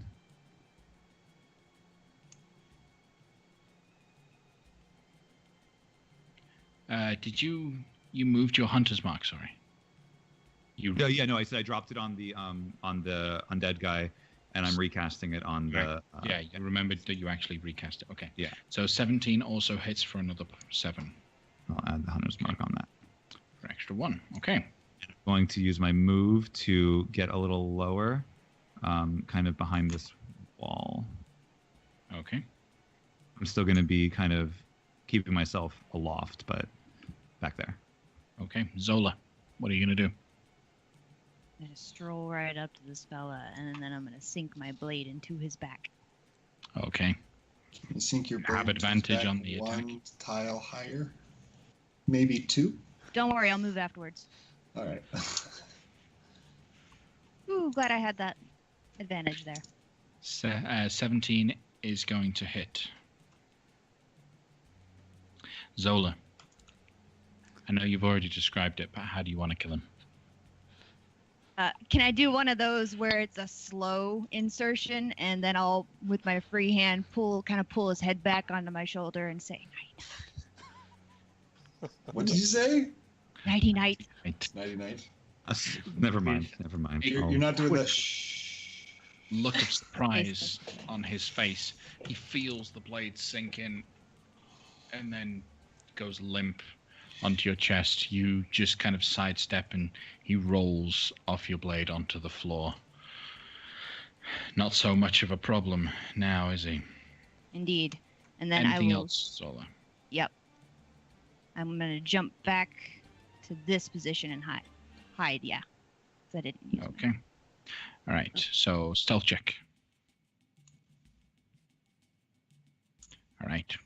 We have a U1T that is going to run up. Artis is on the floor. He has advantage on the attack. And Artis only has an AC of 14. So, first attack. That's a 21. Luck! You're Can going I to use do a something luck else? point. I don't think it works like that, though, does You it? can't do it now. You can't do it. You can only do it yourself. Only if they're attacking you. Damn it. 21 Portal hits. would do A portal would do the trick, though. Counts Oh, as 2 right. failed death saves for Artis. All right. Then scimitar attack is coming in. It's not a death save. He's It's 2 failures. Well, if he gets hit, for- it's 2. He's I at healed 2. him. He's at -2 right Did now, you right? live? I healed him. Yes, but Then then hit again. down again. He's already unconscious again. The scorching Oh. ray took him down. So now, if this scimitar hits, Artis is dead. No. No, no, no, The no, great- no. I mean, unless Hero, someone Artis someone Timber. has something to stop him. No, because I'm like, no. He has- Oh, he rolled a 10. No, he has advantage because he's flanking. Oh, that's No, true. because he's prone. Oh, So, well, we had as the double blade- advantage. Whatever it's for. In Artis dies. Carmen, you can take that ring now. Send it home. It's mine. Okay. That is the U1T done. Artis is out of the question. R.I.P. It's worth noting, every time I've ran Tomb of Annihilation for people, Artis has died. Just putting it out there. To be fair, Artis apparently wants to go hunting giant creatures in the woods. So, Most of the time, You it's you actually you killing him. hearing, you told All me. right. we have a Yuan-Ti that is going to attack Shargo in this bad situation. I ain't going for that way. I did heal him. He just went down again. I healed him. That's a 24. That Did you heal hits. him again? 13. And a scimitar. That's a 14. That will miss. All right. Grigori. Grigori will yell, Shago, leave, and I will. Can I just move down the order to after Shago? You No. can't really know. You can hold your action. I'll hold my action until Shago is disengages and moves away from everyone. What is ready? Ready the spell. I'm readying Fireball. okay? Ready? Fire. Move, or you're gonna get hammered. Do you- No, Grigori would say much more like, "You'd best be leaving now." Okay. You don't have concentration on any. Oh, am I cutting out still? No, You're fine good. on my end. You're good. All right.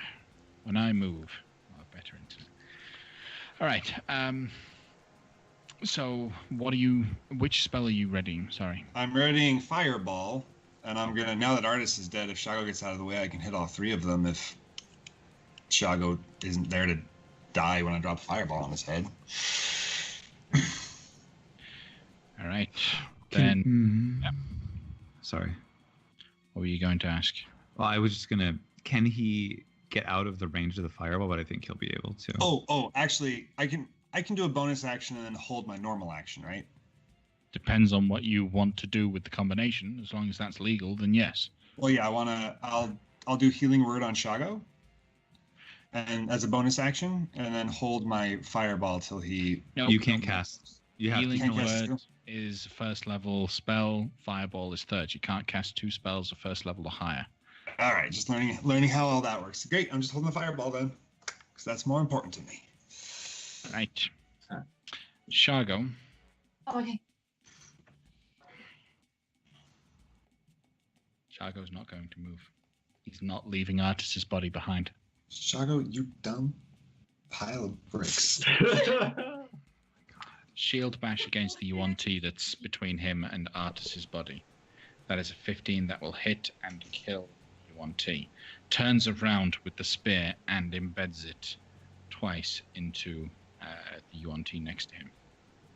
That's a powerful hit. 12 points of piercing damage. Second one, 15. That's also going to hit for another 10. He is standing his ground and he is not moving. Averine, what are you going to do? I'll firebolt the fella that Shago is attacking.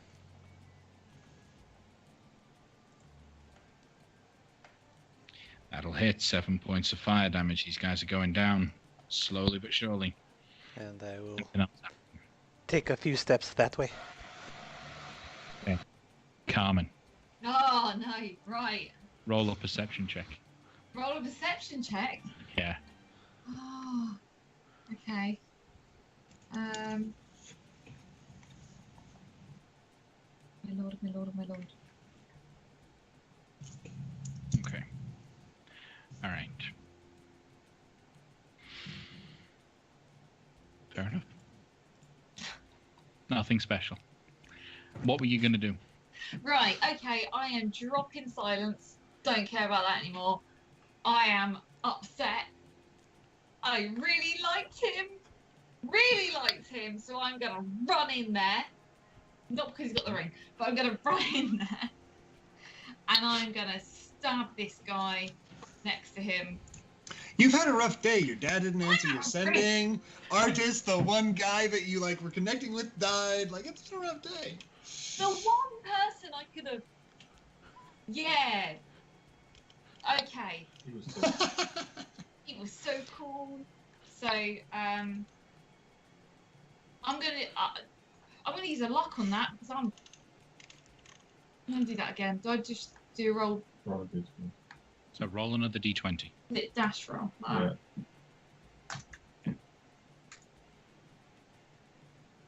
Would you rather use a 2 or a natural 1? I think, Oh, come on. Well, I get another unfortunately, attack that now. attack will miss.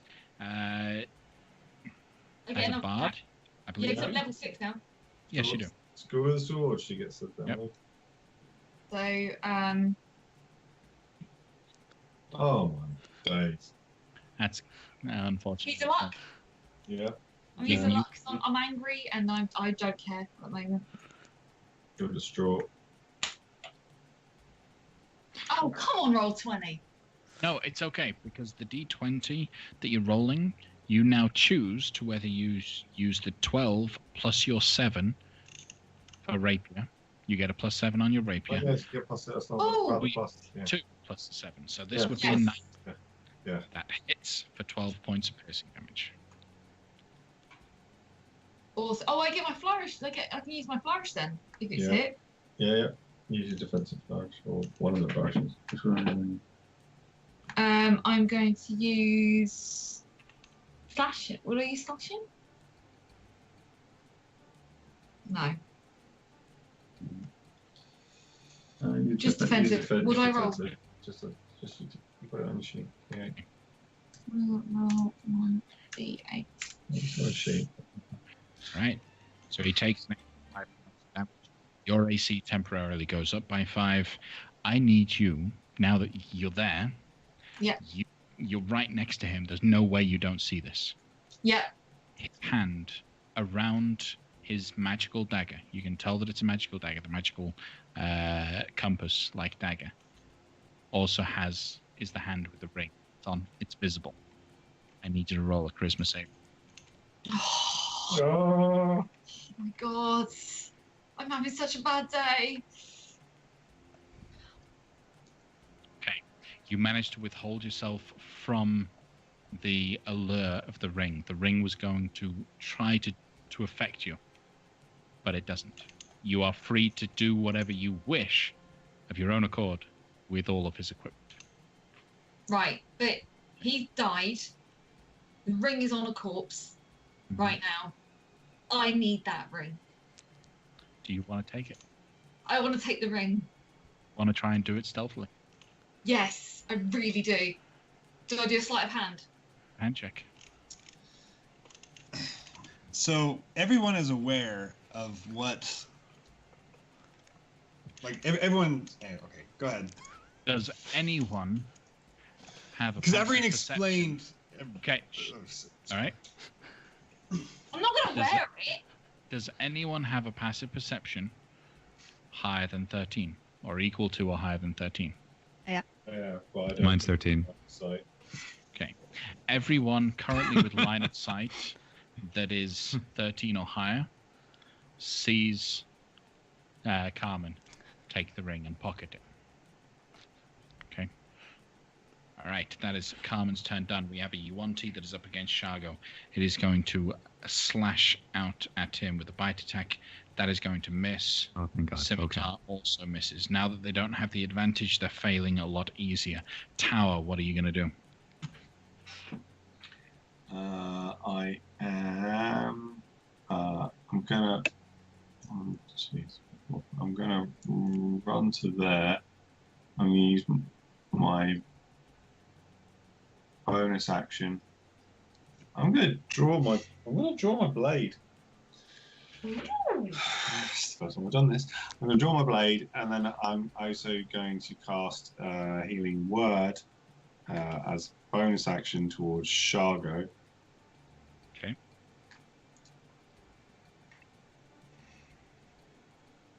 So he gets back 6 hit points. Okay, and then I'm going to use my my actual action to dash and move in behind that one. Okay. All right. We have the Deathlock now. He's still there, still up, still got plenty he could do with his magics. The Master has died, so he's going to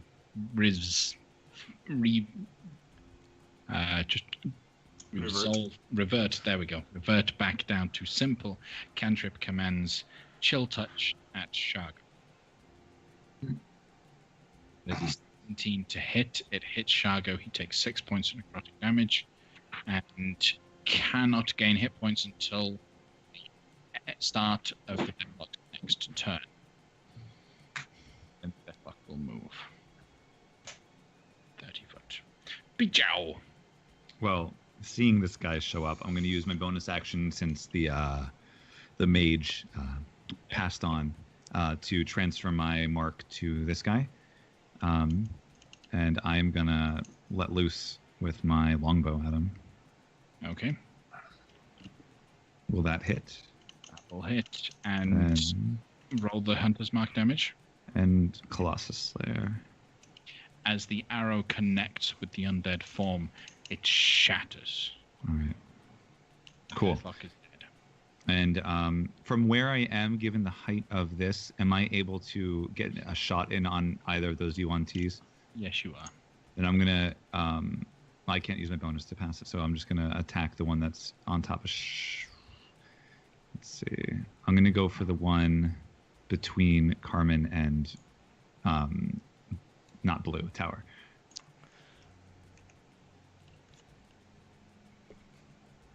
Oh, criminy. Okay, I missed. Yeah, unfortunately, that's... no, he's considered flanked right now. Oh, So even for ranged attacks against him, it'll still flank? we've been doing it that way. Okay, cool. I'll take it. So, No complaints here. Normally it wouldn't. If anyone's looking out there and reads the flanking rule, then the DMG ranged normally don't, but we do. So 10 points of piercing damage. Okay. All right. Anything else from you, Pijao? Am I, since this is my first attack on this one, this turn, am I able to apply the Colossus Slayer damage to this guy? Or is it only once in total per turn? Or would it have even applied to the... It's once in total per turn. Okay. Once per turn, yeah. Okay. First target that's got injury. Okay. All right. Then we move to Zola. Start out with the dash, continue my movement until I get here, Okay. and then I'm gonna swipe at this guy. It's attacking my brother. There you are, Zola. Finally in the thick of it. 27 is going to hit for 8 points of slashing, with the extra 6 for sneak attack. Sneak attacks are always so low. Anything else from you? I'm actually gonna stay there. Okay. The Yuan-Ti that's in between Carmen and Tower turns to the young woman and begins to attack her. I Which one? have a bite against Carmen. That will be, when it finally populates, a 15 to hit. Nope. No. Okay. Got 20. Then a scimitar attack of a 15 again, also going to miss. All right, Grigori. I am going to bonus action to heal Averine, because she's right there in front of me. And sit back and watch. Well, I'll walk leisurely a little closer and then sit back and watch. Shargo will strike out at the Yuan-Ti in between them. 24 hits with 10 points bludgeoning damage. The Yuan-Ti needs to roll a strength save, which fails, goes prone. Shargo then stabs it twice. At the end of the round. That will kill. He'll then move. He'll give a nod to Zola, move to stand on top of Artus's body and stab the one that's currently flanked. That will hit for another 10 points of piercing damage. You guys are whittling these guys down nice and quickly. Averine, what's up? What you gonna do? I will move to get line of sight on, or unobstructed attack on this guy and firebolt him. Boop. That will hit for 6 fire. That's it. Okay, Carmen. Finish him. I hope to. I'm going to use my rapier and go at this guy. 24. You got 5. I've got advantage because he's flanked. Do you want to put flourishing? And a flourish. Yeah. Flourish. Do I have a flourish button? I do, don't I? There it is. Okay. An extra 8 points of damage. Nice. He's looking very weak. Very weak. I get another go. Strike down. You do get another go. You hear a voice speak to you. Kill it. Kill it. Yeah! Yeah! I will! And you do. Hey! You strike down the last UNT, all of them dying.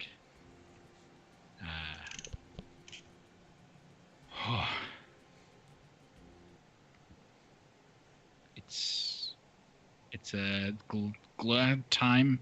They're all dead, but also a sad time as you all stand around the lifeless body of Artus Simba. I'm gonna throw myself on Artis and just sob and cry and just. You have a daddy issue. Well, my dad might also be dead right now, Tower. Do you mind? I wasn't telling you, sorry. Shargo puts a hand on your back. It's okay. It is okay. And as you're crying, we're going to go ahead and take a 15-minute break. Loot! Yeah, do we get to loot his body now?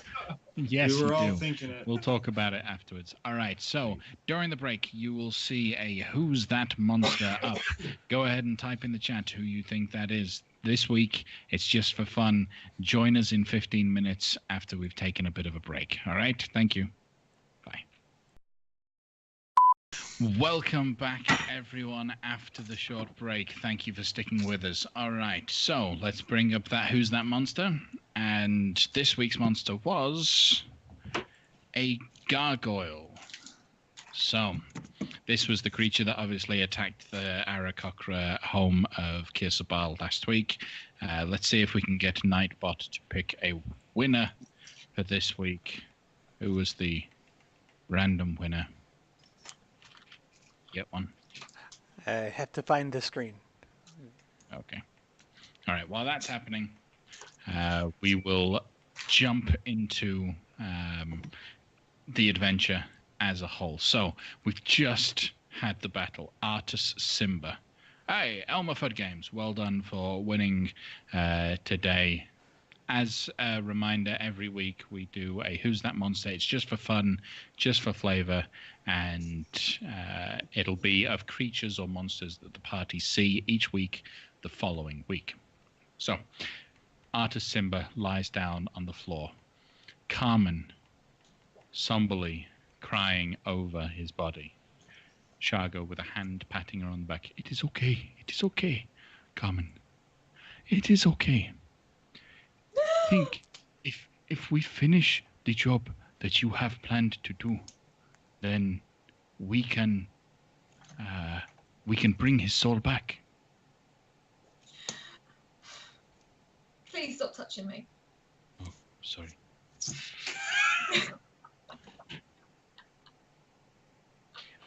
Shargo will then start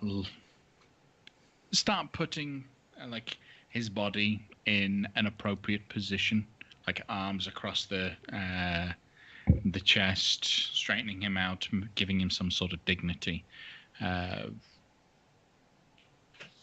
He's not very stealthy, and you all notice him kind of perk up when he notices the ring isn't on one of the fingers. Remember the dead warlock who died, who was turned into ice and blew up? Grigori's he's not, like, everyone's in the same area, like, looking around, putting things together. I'm on the outside, just gonna check out that guy. I am not a part of this cry fest. Tower's just going to put his hand on the back of Carmen and I am sorry. And then he's going to approach the other spellcaster and sort of try and grab Zola at the same time to say, do you wish to look at this one? He seems to be the leader. He may have something that you wish to look at. So as you pass her, you actually find her sitting straddled across one of the fallen UNT, both of her swords in the ground beside her. And she's kind of just moving his head back and forth and looking at him in sort of a trance-like state.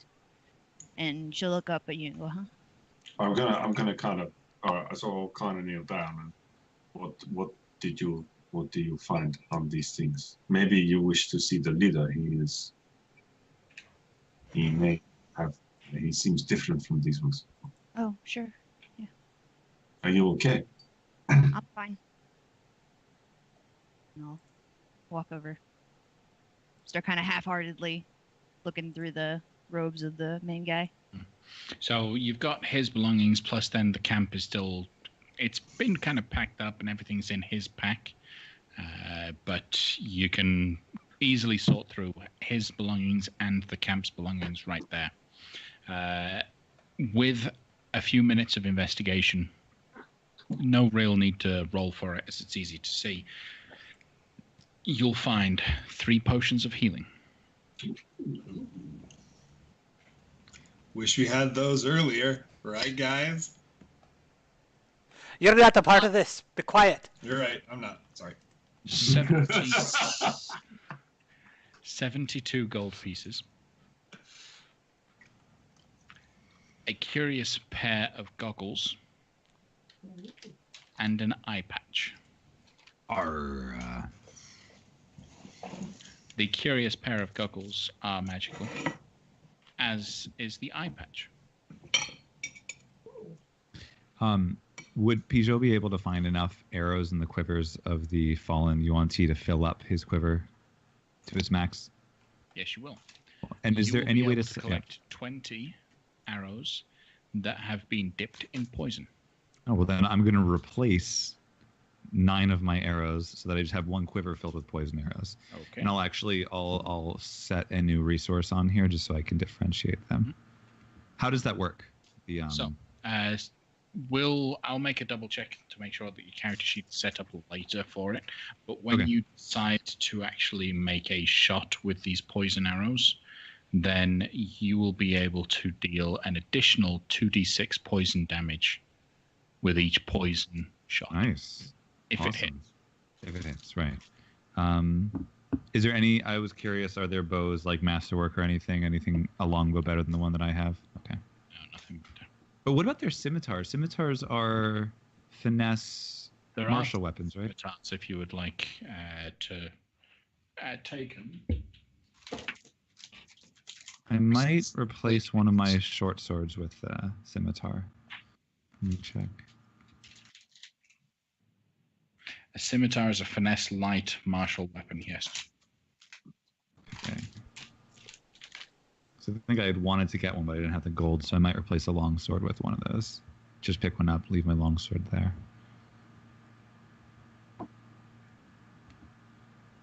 So I'll kind of nebulously hand tower all of the healing potions that I found, and then I'll slump over to Aberreen and kind of put the goggles and the eye patch in her hands.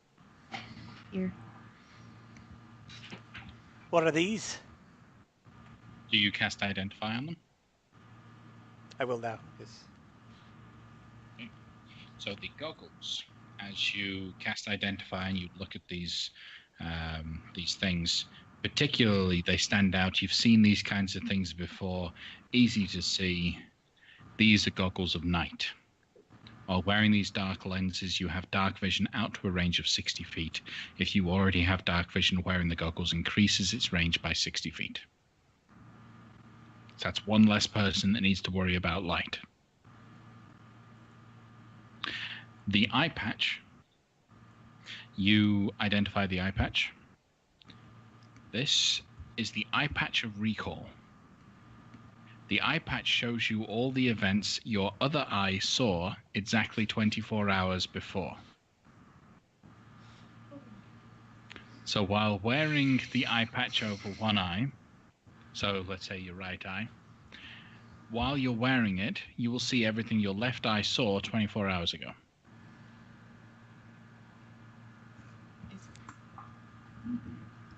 It's handy. Okay, Probably. that's it. Well, this is a very curious eye patch. Was that like a fast forward and reverse thing? Nope, it's just It's 24. exactly 24 hours. Just perfect this- memory. In this whole process, I presume we've always had time to check that one other body. Anything on it, or is it just a skeletal remains? Just skeletal remains, nothing else on it. All right, then now he'll come over and join the Cry Fest. Can Tara examine the the spellcaster? How is he UNT? Is he? The spellcaster is not UNT. Spellcaster is Oh. human, 100% human. He is quite clearly, easily identified as a human wizard. Is he? Judging by his robes, you can easily also identify him as a Thayan wizard of the evoker type. What you guys know from your experience, at least, it's at least from what you've been able to discover, high-ranking red wizards of Thay dedicate themselves to a very particular school of magic. And when they do that, they mark themselves to indicate the school that they follow. This guy was an evoker. So he's definitely a red wizard of Thay. This is troubling. They have aligned themselves with the UNT. This man was in command. Did we find like in his pack? Are there any kind of he seemed to be scheduling orders? Have we got like a note of orders or what their or a map or anything of the area that they're on a patrol path? You don't see anything that seems to give any sort of indication of patrols. If there is any sort of messaging or control over what patrols are taken, you can assume it's done via the sending spell. When we were scouting these folks, and you mentioned the glowing triangles and the slow way they talked, I got the impression that the UNT were somehow compelled to be in this service. That at least that's what Carl was thinking. Would Averine discern that? Averine would not discern that. Okay. Okay, they were not compelled. As of right now, you notice that the slight glowy form is disappeared. It just looks like a scar in the shape of a triangle on their forehead. What do you guys want to do with the bodies?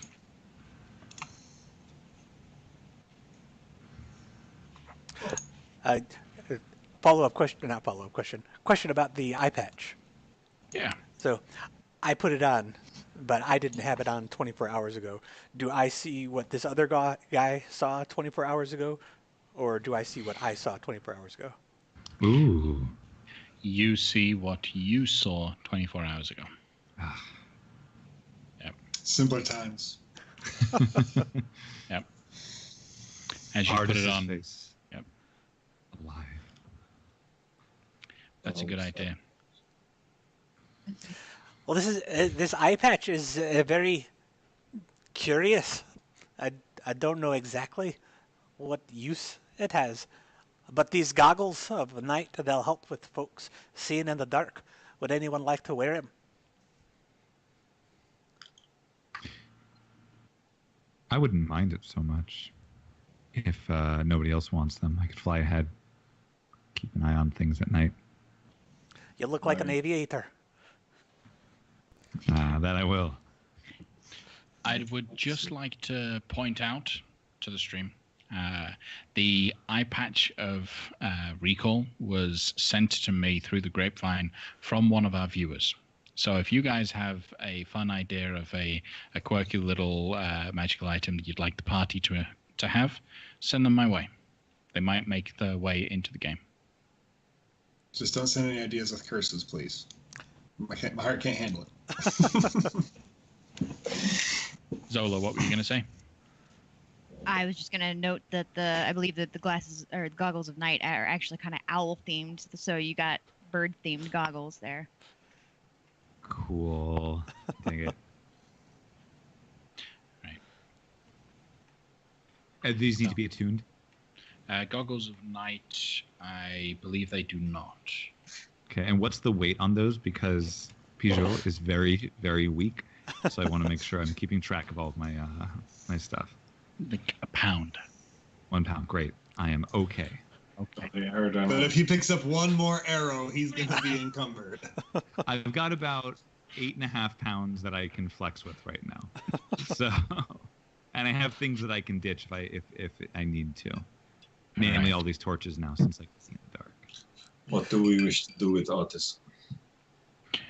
I think we should bury him. This is Then a we fairly. can't bring him back. Bury him in a place where we can come and get the body back. If we stop fact, the soul I monger, believe we people could- do not come back to life. You would still have to retrieve the body and resurrect it. And resurrect. I believe so. I'm In not fact, full if we spells. were to use the ring, we could freeze his body and preserve it perfectly. No. He does That make is a not. good point. That No. is true. No. I do not have to be the one to wield it.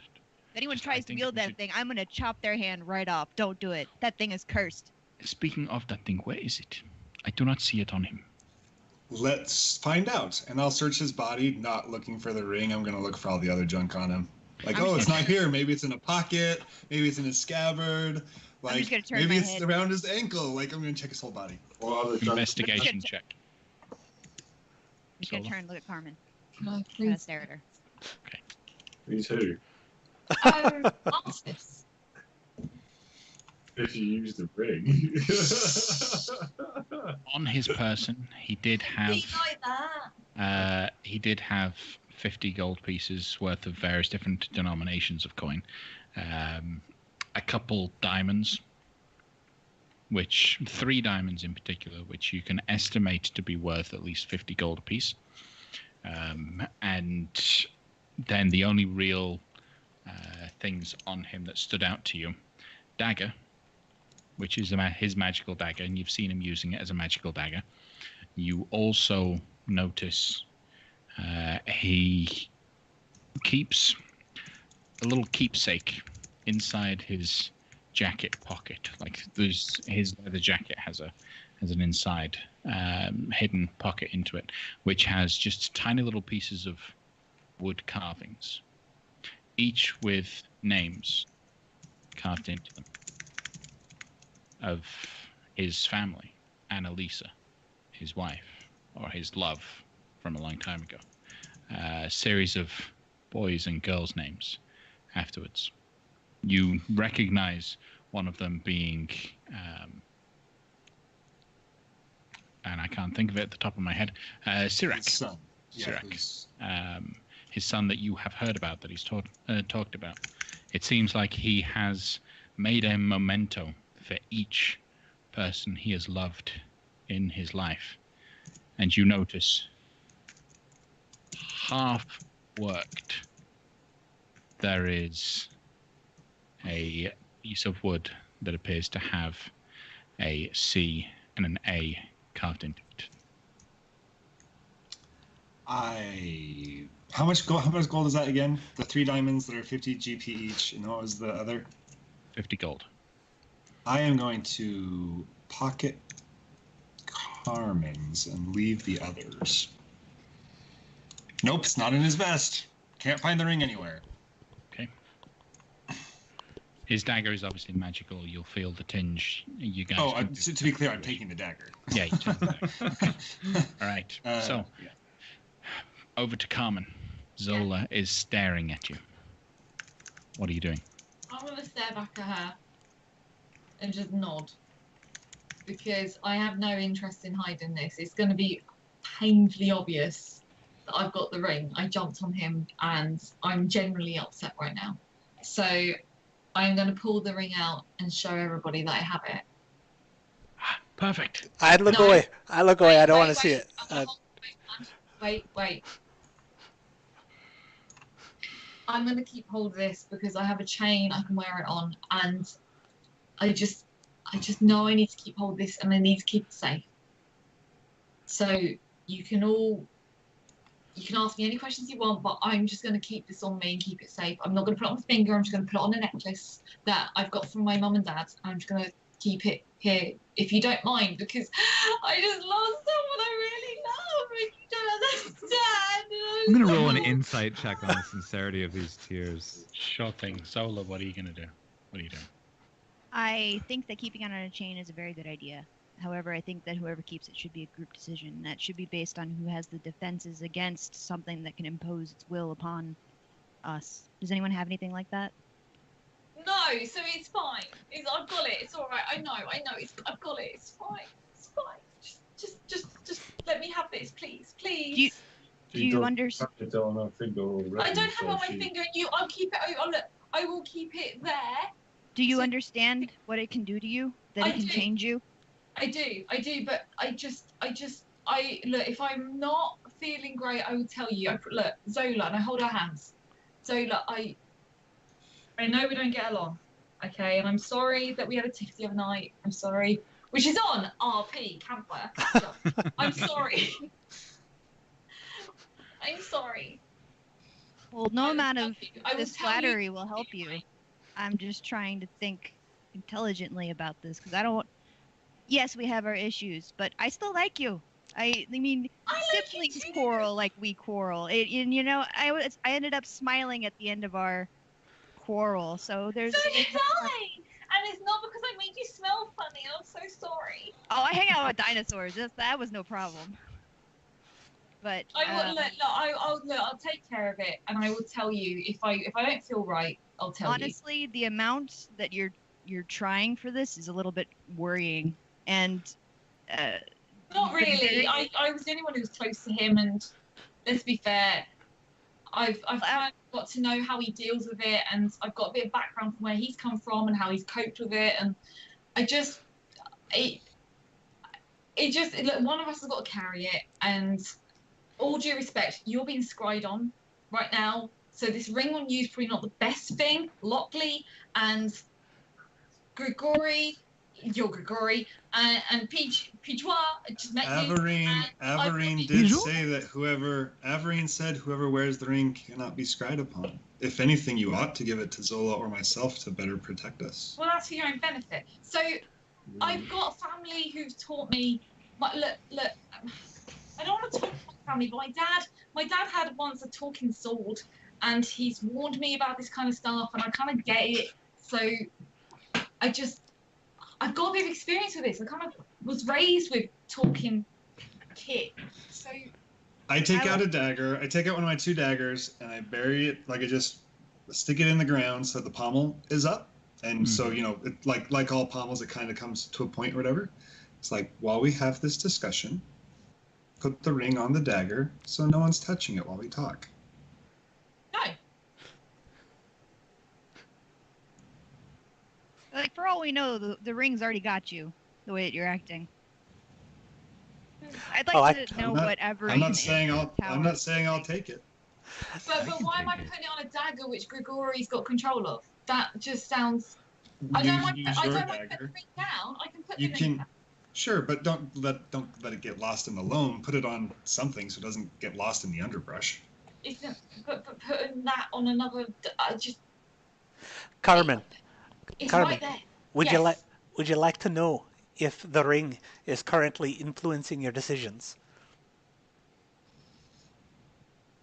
But I know it's not. Well, if the ring was influencing your decisions, you would be certain it wasn't.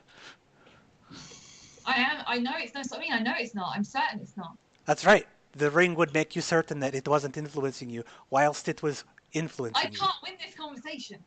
From experience, whenever she doesn't make any sense, she's usually right. I could just tell if you're under influence. This is Joe talking Maybe about I should take the ring from you. I should hold it. I'm new. I'm not embroiled in all of this. All right, guys. Really. So, Carmen, may I just lay my hand upon you to see if you're under the influence of the ring? Can I? I'm going to send a message into Averine's mind with a cantrip. It's not in her mind. A whisper. No, I know it's not. But it is something that only the 2 of them can hear. Sure. Yeah. But yes, you can. Can I do an insight check to see? Because isn't there a somatic component to that? She has to do something to cast that spell, so I could see her casting it and know what it was.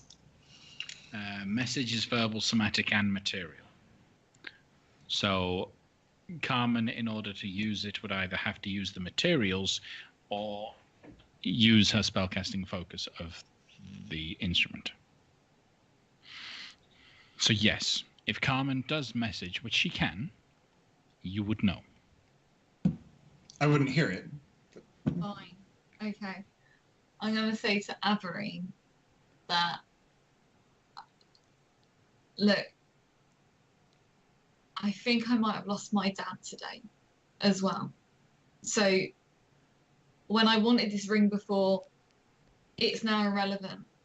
Okay? I've just lost somebody else. If it destroys me carrying it, does it really matter? I've not got really many people left in this world. So I don't care if your father died. I don't care if who dies. The ring can compel you to kill others, including myself. So if you're currently under the influence of the ring, I'll know it right now, and I'll reach my hand out to touch her. And do you really what are think you I'm doing? going to kill you? Are you casting Identify? Like, what are you doing? Okay. Go on then. I can't stop him. Per.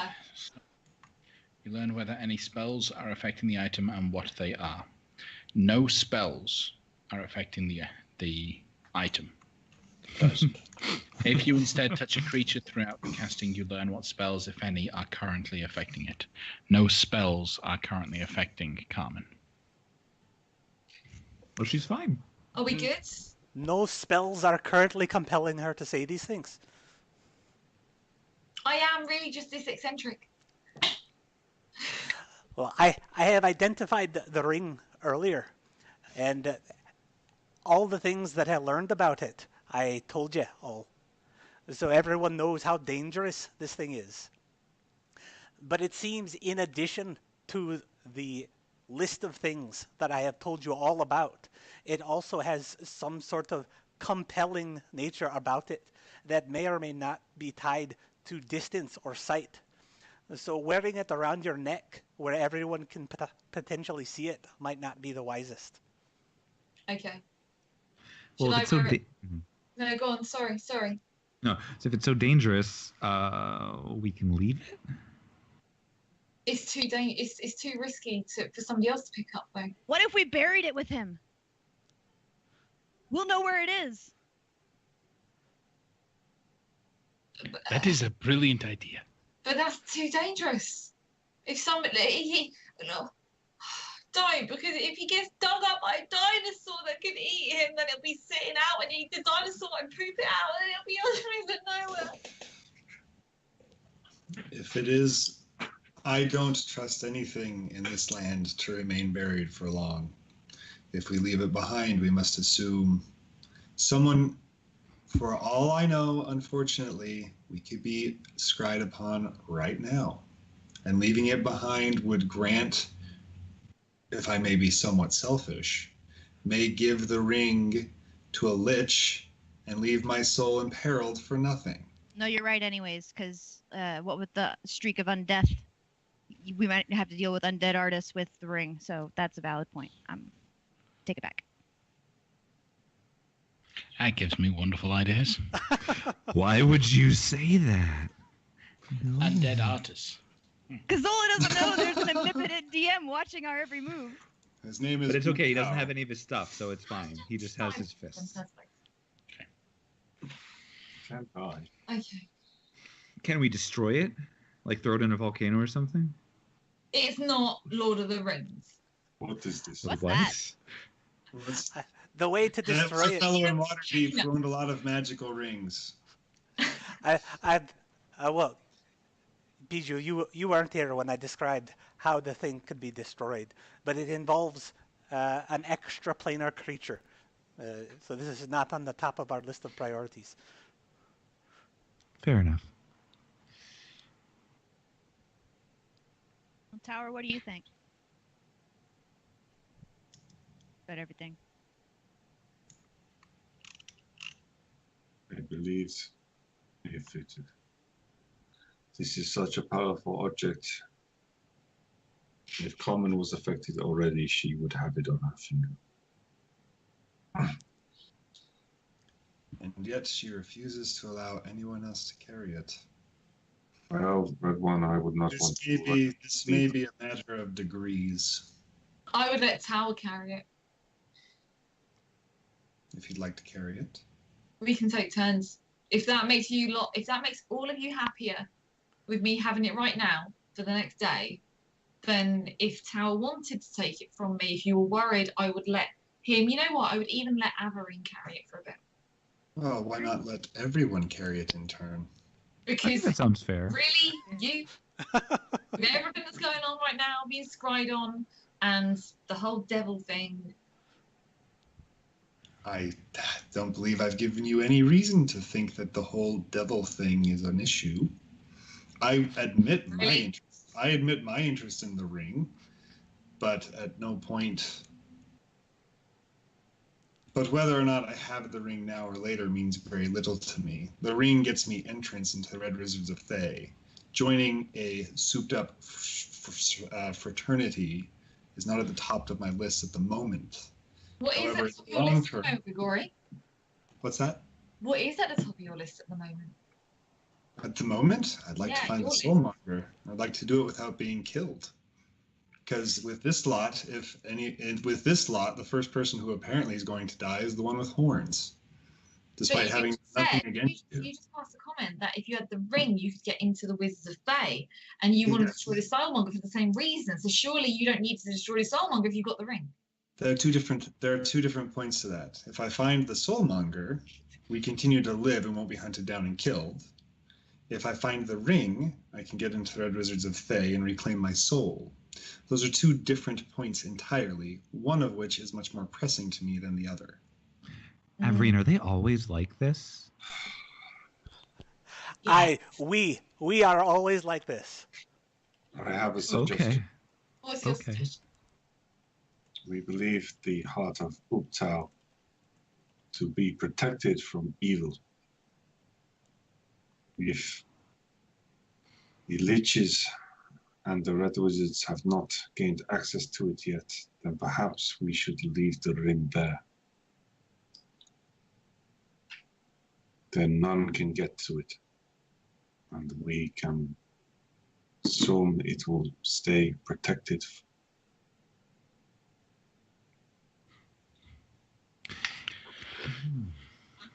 Well, this was an invigorating gaming session that Artis had us venture onto. Too bad he's not here any longer. Let's bury him and prepare for our trip to the heart of Ubtao. Yes, let's. So you guys go through the motion of burying him. At some point during the day, do you guys identify the dagger that he had? Where's the dagger? I don't know. Well, I'm asking. Has anyone seen his I'm dagger? asking Grigori, would he have bothered to identify the magical dagger he picked up? I mean, I know it's a magical dagger. Artis has used it before to point north and stuff. Yes, but would you have checked all of its capabilities? I mean, I would have attuned to it, if possible. All right. Gosh, I hope not. Is a dagger. It's +3. While you +3 dagger? It requires attunement. While you have the dagger drawn, you can use a bonus action to activate one of its following properties. Cause a blue gem set in the dagger's pommel to shed bright light in a 20-foot radius and dim light for an additional 20. Or make the gem go dark. Turn the dagger into a compass that, while resting on your palm, points north. Cast Dimension Door from the dagger. Once this property is used, it can't be used again until the next dawn. Cast Compulsion. Save DC 15 from the dagger. The range of the spell increases to 90 feet, but it targets only spiders that are beasts. Once this property is used, it can't be used again until the next. So does that mean I can only use compulsion against spiders that are beasts, or that compulsion has a bigger range if it's spiders that are beasts? It targets only the spell itself target. That would be a great weapon for our rogue. That's what I'm saying. Mention for. Are there spiders that aren't beasts? I do. Magical. DM, you are dropping out a little bit. little to nothing I can do about it right now. Okay. So, could operate. Anyone who cares to notice that dagger I put into the ground, we're leaving it behind because I have a better one in my sheath now. Yeah. Can I do? Would any of us have noticed him take that? Can we do a check? He didn't do a sleight of hand for that. He didn't do No. it. We saw him take it so then. you'd have seen it. Yeah. It's what's the saying? Walk out like you own it, and then no one will stop you. So are we going with the plan of leaving the ring at the heart? Is that what we're going with? Or Well, we're keeping it on us for we're now. holding it on for us for now. Is that how Yeah. where we've left this? Right. If Onwards. What are we doing? What are we doing first? Sorry, Burying him. Zola. You're just about to bury him. Zola? if I can see Grigori leaving his other dagger, I'd like to take his other dagger. Okay, you take the other dagger. All right, so you bury Artus in a position next to a tree that you think you can maybe remember later on to point out. Okay, if we can come back and resurrect him, we'll do. I mean, we'll mark the tree, like up high, like leave something on. And With you my new remember. dagger. You then head back the way you had come. You rest for the rest of the day, and then, as night falls, you begin to Adventure. to move off. Do you use the feather? I am Yes. against this plan. Yes. Yeah, we wait until we're a day's flight away, right? Unless Is that the possible. Well, you no, 2 days flight away. You get 3 days worth of flying. That was the idea. Is that tonight you guys are gonna trigger it. So whoever grabs out the feather, you pull it out, and you start thinking about the ritual that had been cast. You think about the process that had gone into creating this, and instinctually, you start feeling the compulsion to do the same thing that Ashara had been doing for you. Hold the feather. Whoever is holding the feather begins to dance a circle around the rest. So who's holding it? Averine. Okay, so Averine just suddenly starts being compelled to do the little dance around the group. As Averine does so, the feather begins to shine a little bit more and begins to glow. Embers appear at the very tips of the feather and begin to spread as the feather turns to ash and spreads all over each of you. You each feel power reach into your torso, stretches out into your shoulders. Pijo, it has absolutely no effect on you. Yeah, Well, I was going to ask, since we have one person less, we could do it to one more person now, right? that's true. Could it affect me and have no mechanically speaking, it's not going to do Mechanically anything, but No difference. You feel this energy course into your arm, which becomes more powerful. Then you feel a crack in the bone in your shoulder as your shoulder blade splits in two. You watch as 2 arms become 4. The spare set of arms then begin to flatten out and spread and grow feathers as each of you grows a pair of wings. So every single one of you now has a pair of wings. I want to go around and let you all describe what they look like. So, top of the group, Averine, what do your wings look like? White wings with. Oh, right. My wings, they appear to be white with blue tips. Okay. Grigori. They split and are red and kind of draconic and bat-like, where they have the bone pretty visible, and then on the peaks you can see bone sprouting through, and it's super diabolical. I was really hoping so. Okay. They're white angel wings. Tower. What do your wings look like? They're blue with red. But they start out blue and then they fade into red further up the wingspan, and most of the feather tips are redded out. Okay. Carmen, tell us about your wings. They are like They're white, like angel wings, and then they kind of come down to like a pinky hue with little gold edge tips. Okay. And Zola. She sprouted osprey's wings, which are very Ooh. natural looking with a gradient of rich browns and cream colors, Mm. rounded feathers. Okay. And just so that he's not left out, Bijo. Well, What do your feathers look like?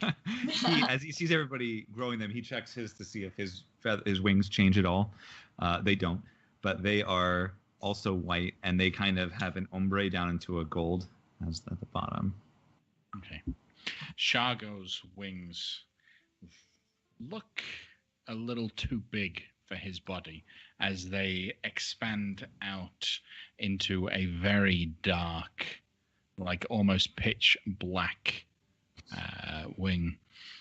Naturally, as soon as the wings have been spread out, he curls them in to wrap over like a cloak over his shoulders.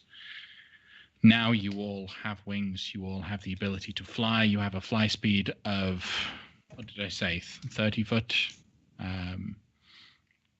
Aarakocra have 3 50. miles. Yeah. So I have it right here.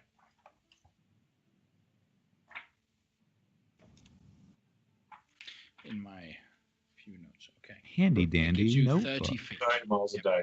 I think that Yeah. was. Magical flying speed of 30 feet, allowing them to fly 4 miles per hour.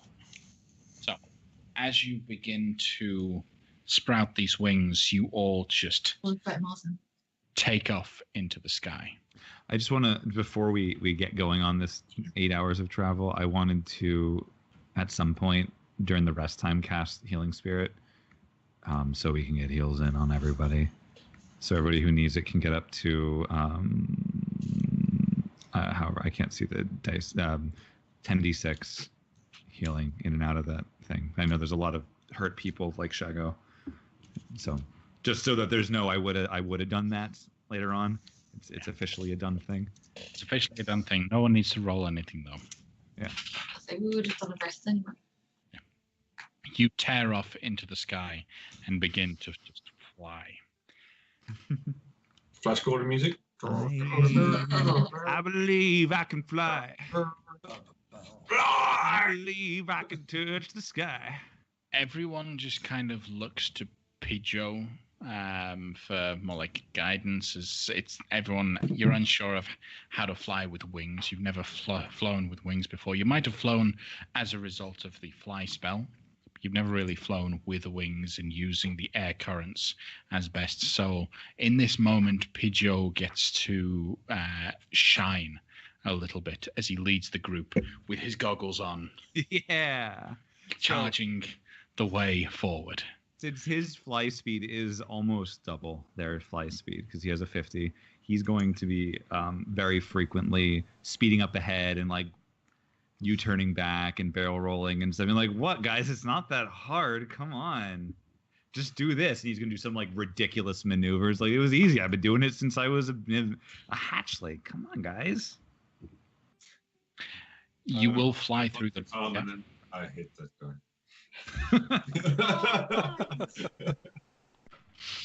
Flying through the sky up against the dark cover, you guys are able to move through the night without any sort of disturbance.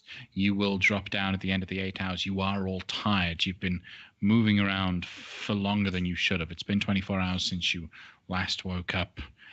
You setting up camp? What sort of precautions? What are things that you're doing during this, Zola?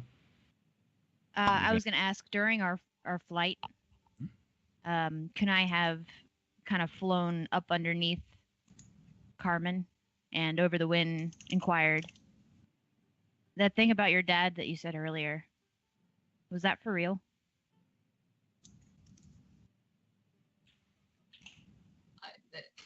Absolutely. I'm not going to lie about something so horrific. I don't know what to say about that. I'm sorry. That's all that could be said.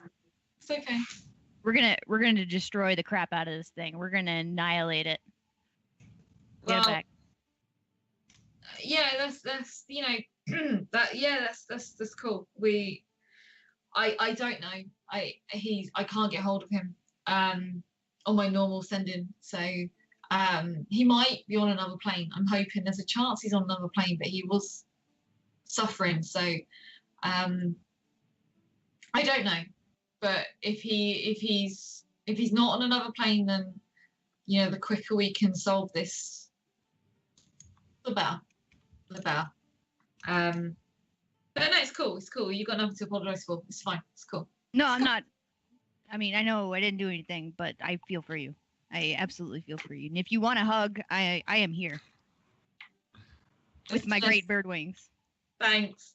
Let's have a hug when we're I'm still a bit you know, wobbly in the air. Yeah, definitely. With my own wings. I'm used to other wings, but not my own. So I understand. yeah, it's cool. No, it's cool. Thank you.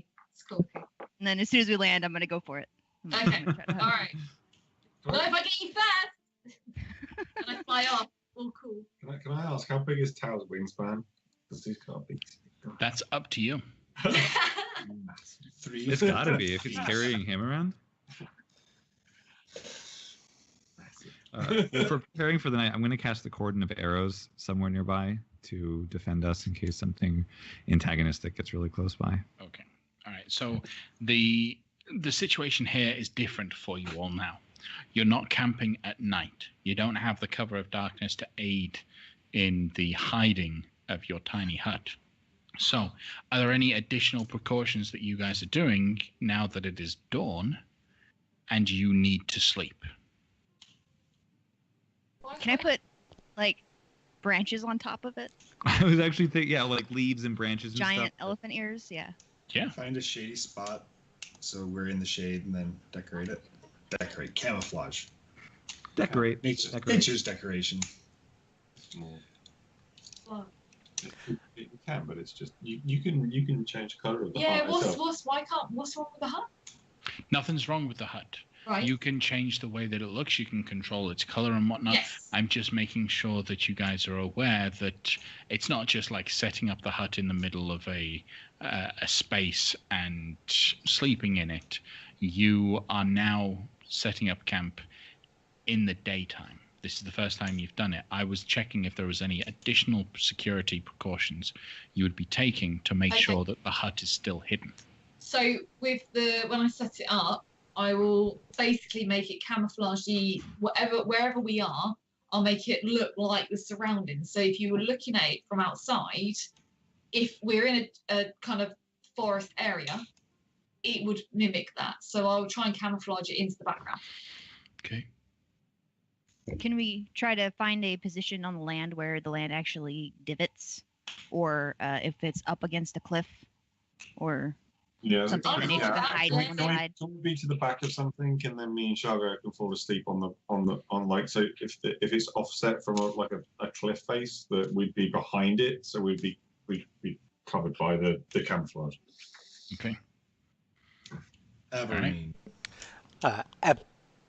Just in regard to other preparations, Averine will be casting her ritual alarm in the dome and around where Tower and Shago would be. So 2 alarms. Okay.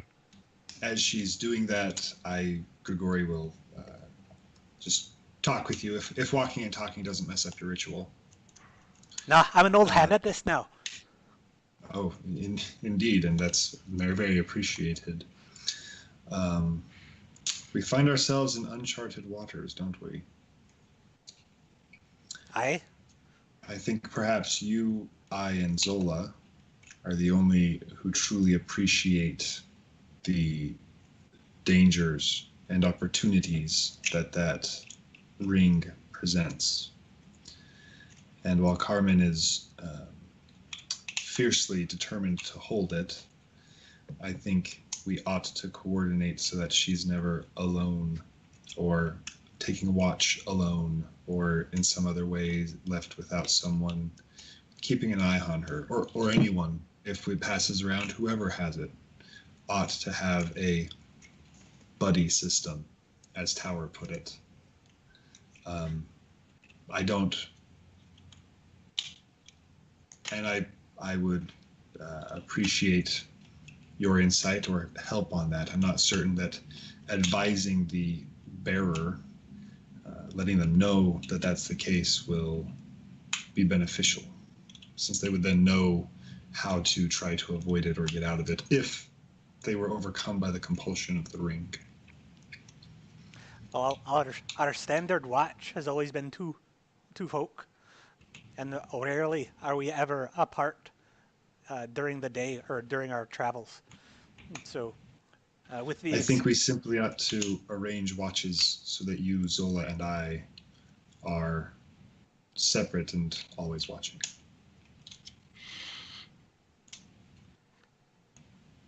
you can see fit to arrange your watch however you like. I've noticed that you only do the first watch or the last watch.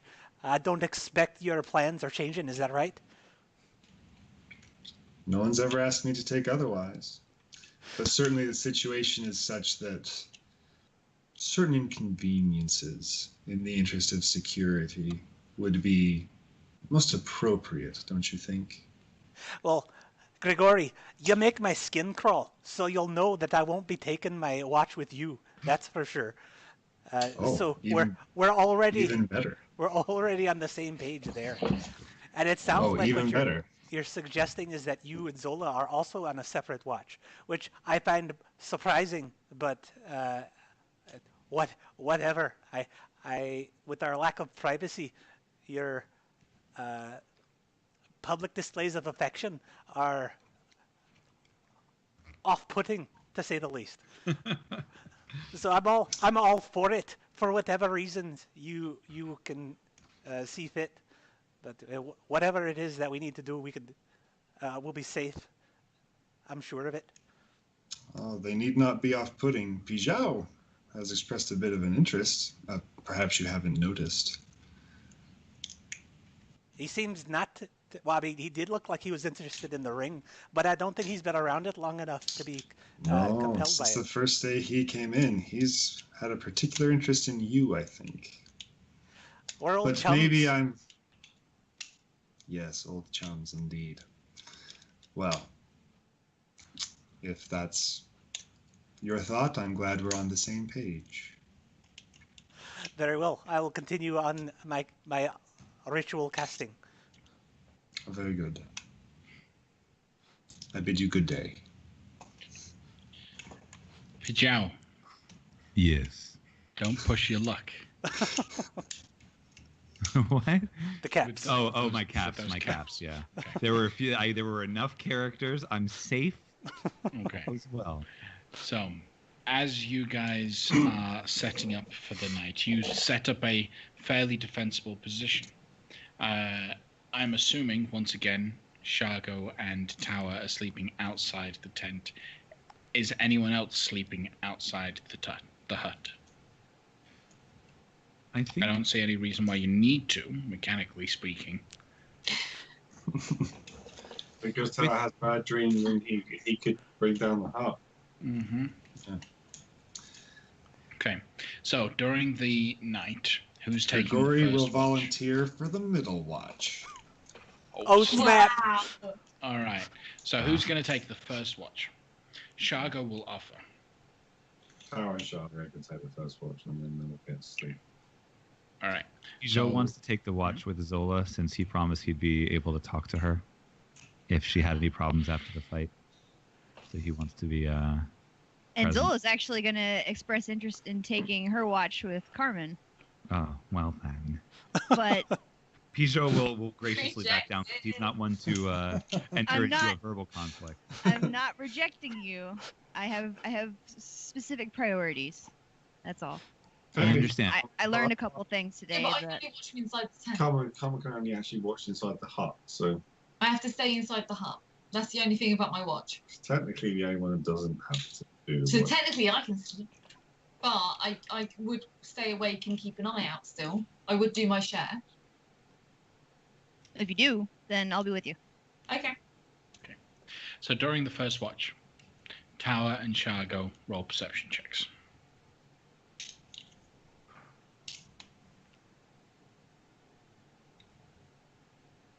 Nice.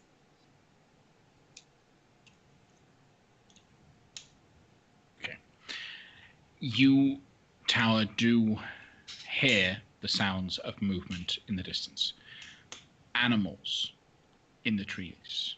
Animals being a little bit more active during the daylight than at night. Not dangerous enough, though. Nothing to really keep of any sort of concern. So you are fine, and your watch goes by quietly. Second watch is Grigori. And who's going to join Grigori?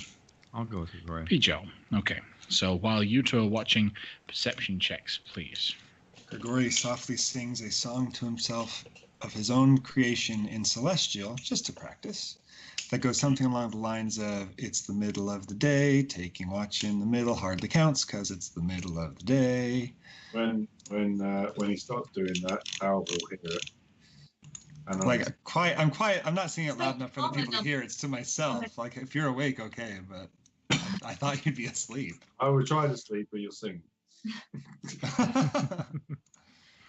So, all right. You two, thankfully also while you're keeping your watch, nothing seems to occur with regards to yourselves. However, Carmen. Oh, no. Carmen, while you're asleep, you have a wonderful dream. Really?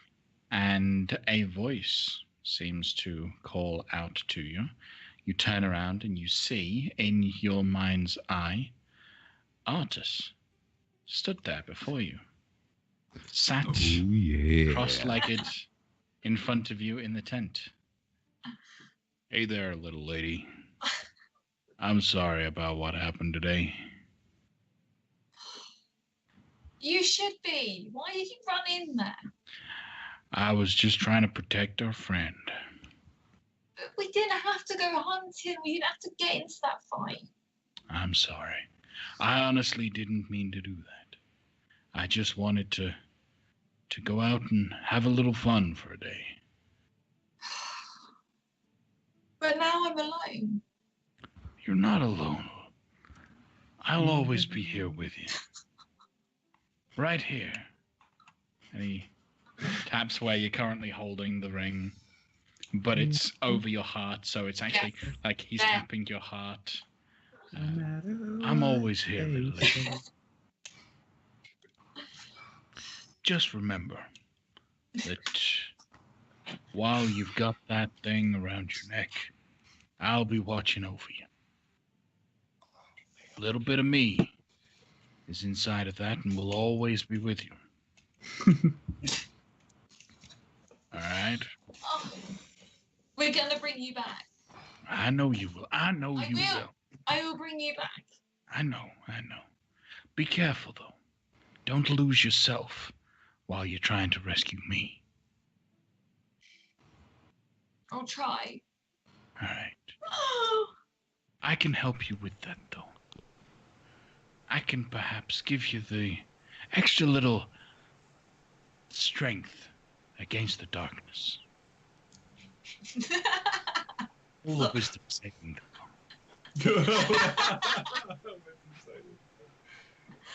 Oh. Well, he's giving it to you, so you should choose to fail so you can accept his That's offer. right. That's right. Can't choose to Oh, no.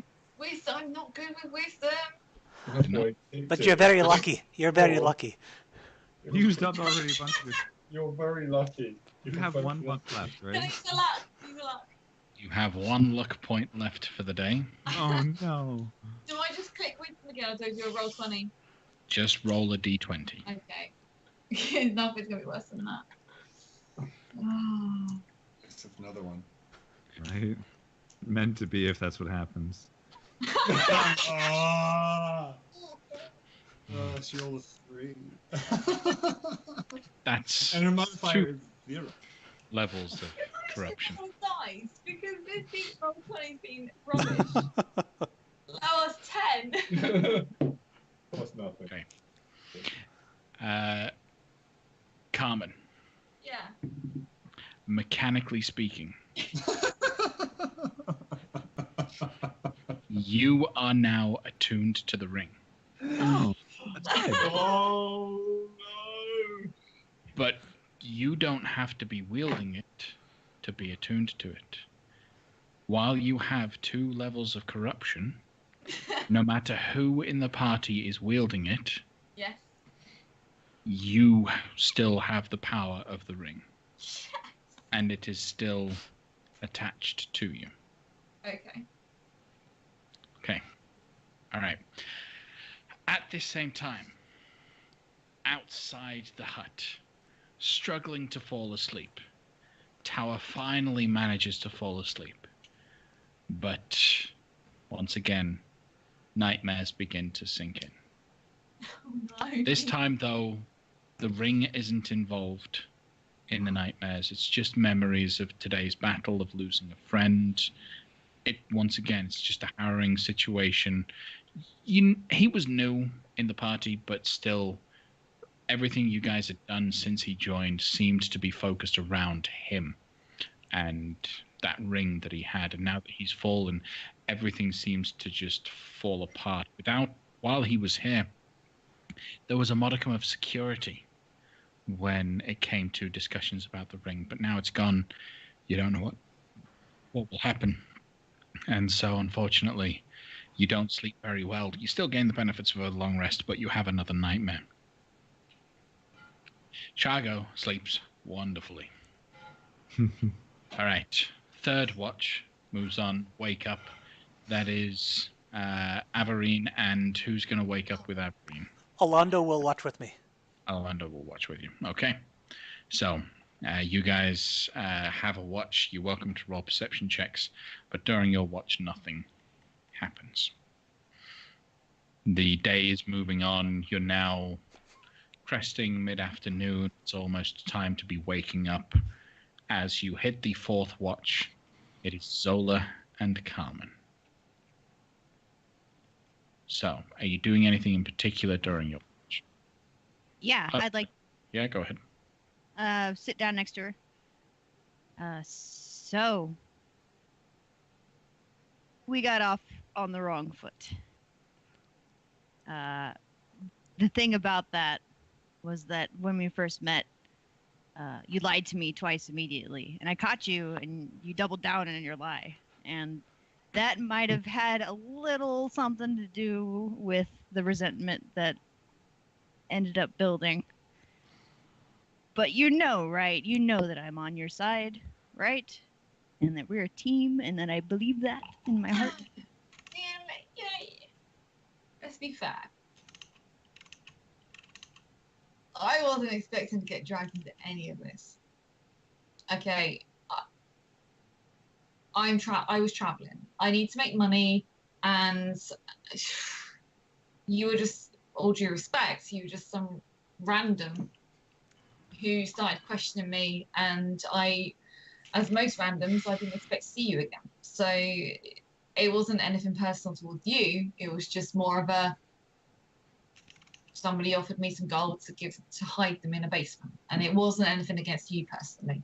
As much as I noticed you had a little shiffle, and I appreciate, not that we kind of had a say on it, that Grigori kind of dragged us on that boat with a deal, but I appreciate you welcoming me onto the boat and not, causing any issue. So I know it's not personal, but equally, me lying to you wasn't personal either. It was just business as such.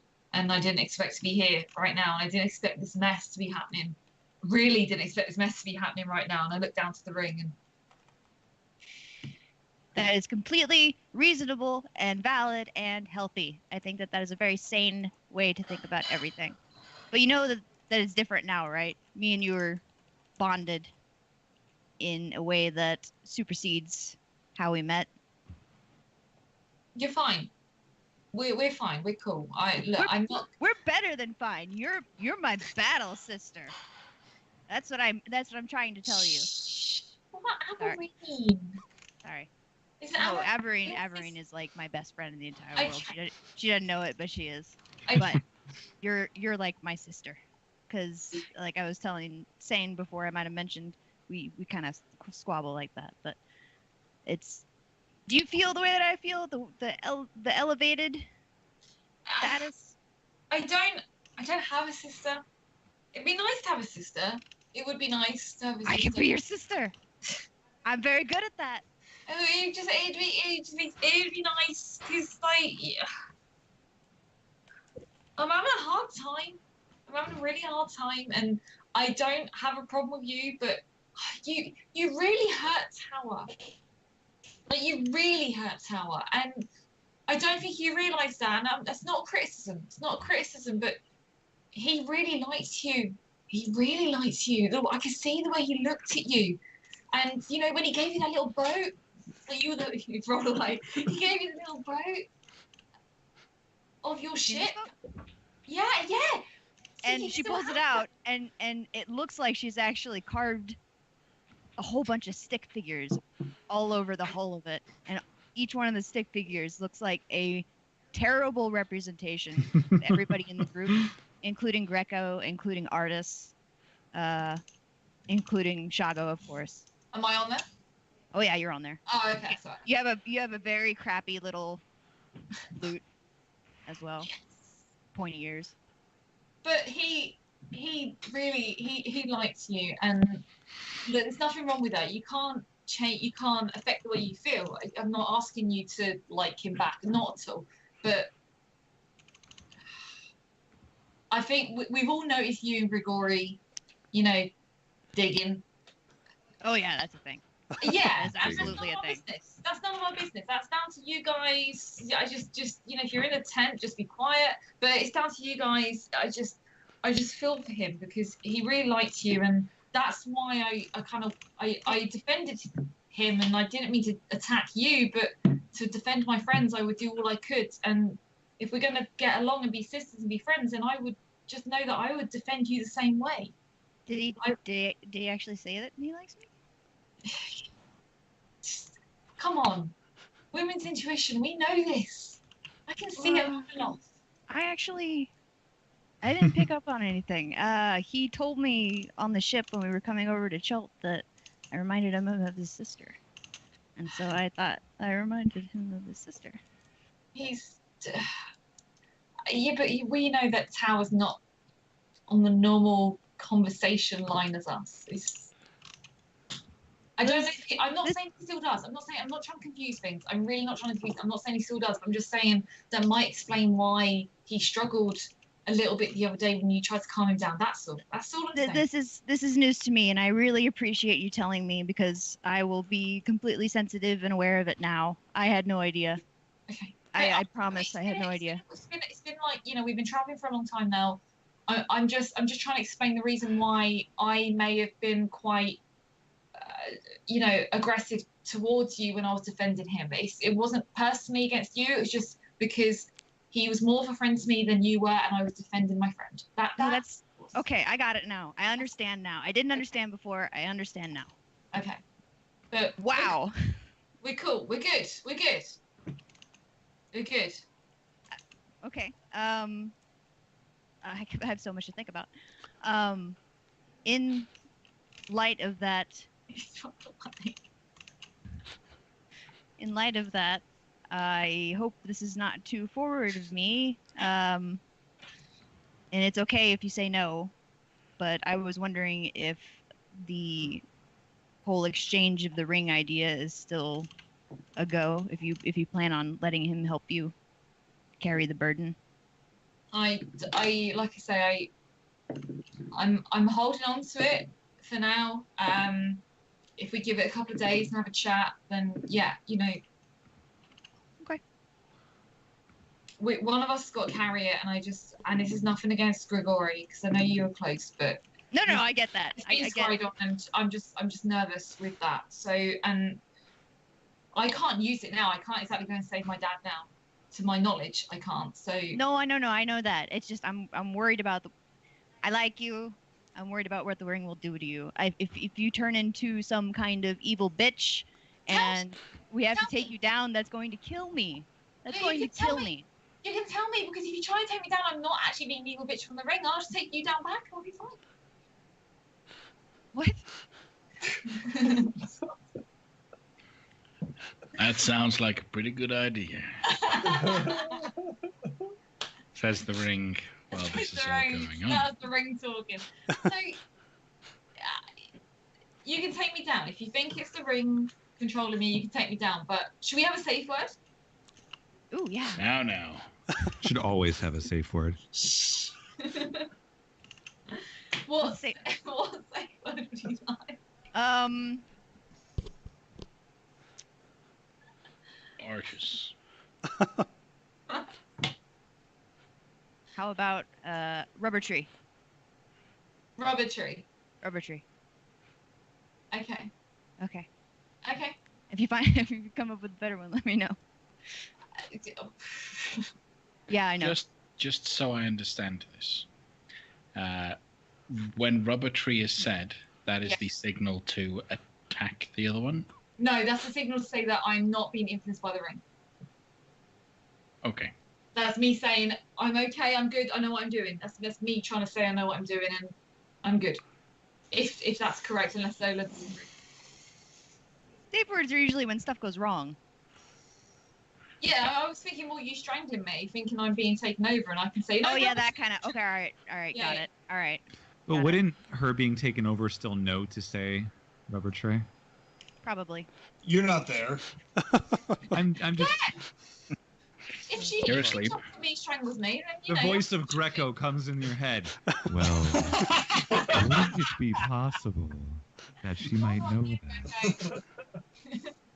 Get out of here, Greco. Only enough room for one extra voice in this head.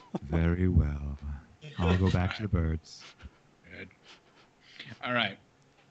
So you guys continue on with your watch. You guys wake up in the morning, gain the full benefits of a full long rest. So hit points back up to maximum, spell slots all refreshed. Everyone is all good to go, ready for another day. Get a healthy level of tea next. As well. Ooh, Averine just got a natural 20 with a portent. That's some good news. All right. That was a good day that we just had. I would like to award inspiration to Zola. You lost the party member. How is that? Come on. You'll both notice inspiration cards have now been handed out to you. You should be able to look at them and see what they do, trade them in for their benefit. Thank you. Okay. So, as you head out and continue your travels throughout the day, do you fly only at night? Yeah, through the night. Yeah. You camp out for another 8 hours, and then you travel 8 hours again, flying through the night. This night's travel, you will be able to get up to the heart of Ubtao. As you fly through the air, catching the winds, with the cover of darkness, you fly closer and closer to this large, dark shape in the center of the Aldani Basin. As you're getting tired, you get a better view of it. Even with the starlight, with the limited visions that you guys have, the moon is shining brightly enough tonight that you get a view of this thing. It is a huge rock formation floating in the sky. There is a gnarled and broken tree that grows out of the top, looking like ventricles for a heart. As you approach, you can see a light shining from inside. There is someone or something inside the heart of Ubtao. For the visuals, you may need to zoom out. As you witness the heart of Ubtao.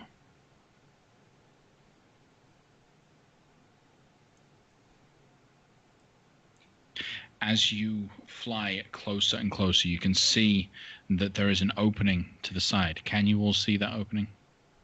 Okay. Yes. There is an opening with steps that lead down to it from high above. The plateau at the top is quite flat, plenty of space for you to easily land on, and then you follow the steps down. The light shining is quite warm looking, definitely the light of a fire that is currently burning. What would you guys like to do as you approach? So it's just a chunk of rock, and there's steps down. We haven't run into magical warding, but there's like a light coming out like a fire or something There's from just inside. light shining from inside, indicating that someone has a fire on inside of there. From inside, do you mean from that little cave where the stairs goes down, or do you From that mean like little cave okay. where the stairs go down? Okay. Is that second thing that's projecting from the top, is that another tree or is that like a tower? Let me just zoom up. It's another tree. They're both trees. Okay. I will So, swoop next to Shago and Zola if I can. Say, is there anything regarding Ubtao that we should pay attention to or respect on our approach to this holiest of places? I do remember Ashara saying something about not remembering being here, or that she lost a couple of days in between. Whatever it was, it sounded a lot like those statues that we found. if I remember correctly, Ashara mentioned that the god Ubtao watches over his heart and will not allow anyone to gain access to it unless he has their purpose to be there. As flying up, if we can reach it, then we must have Ubtao's blessing.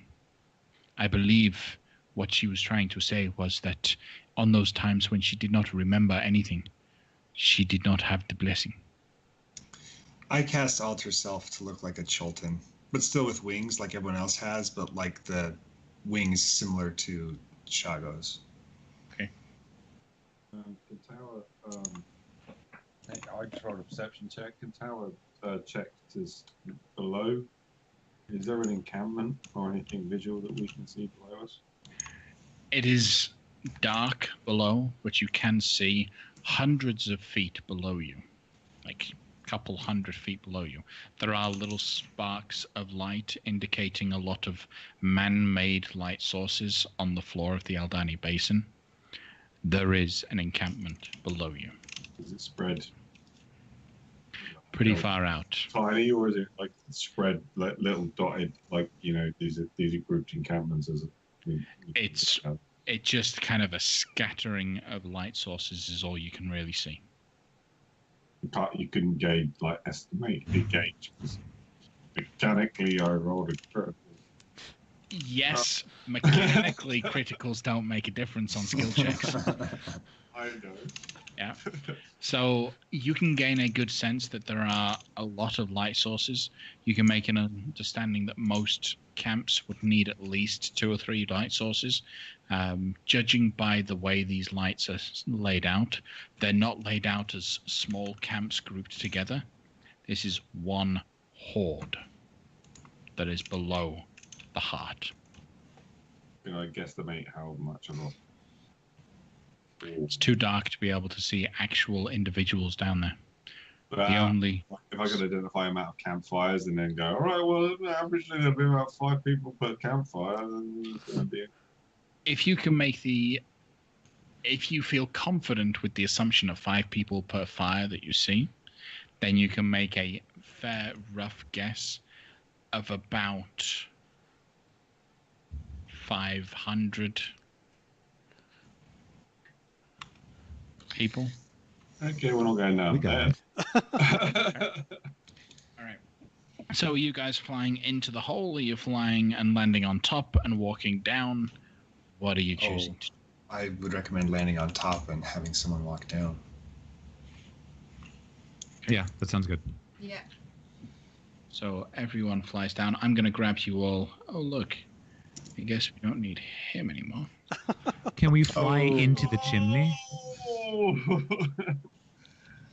You can He indeed. still talks to me in my sleep. It's still fresh. Oh, Uh, so, bear with me as I move over to the map. Why did we lose the hot one? I am the hot one. Sorry. I had plans for Artus. I had such glorious plans, but they were ruined. What did you charge him in? Famous DM words. I had plans. Yep. I had plans for Arthur. Just So- the guy that was controlling it. DM, my screen has. Oh, I see what's going on there. Okay. There you go.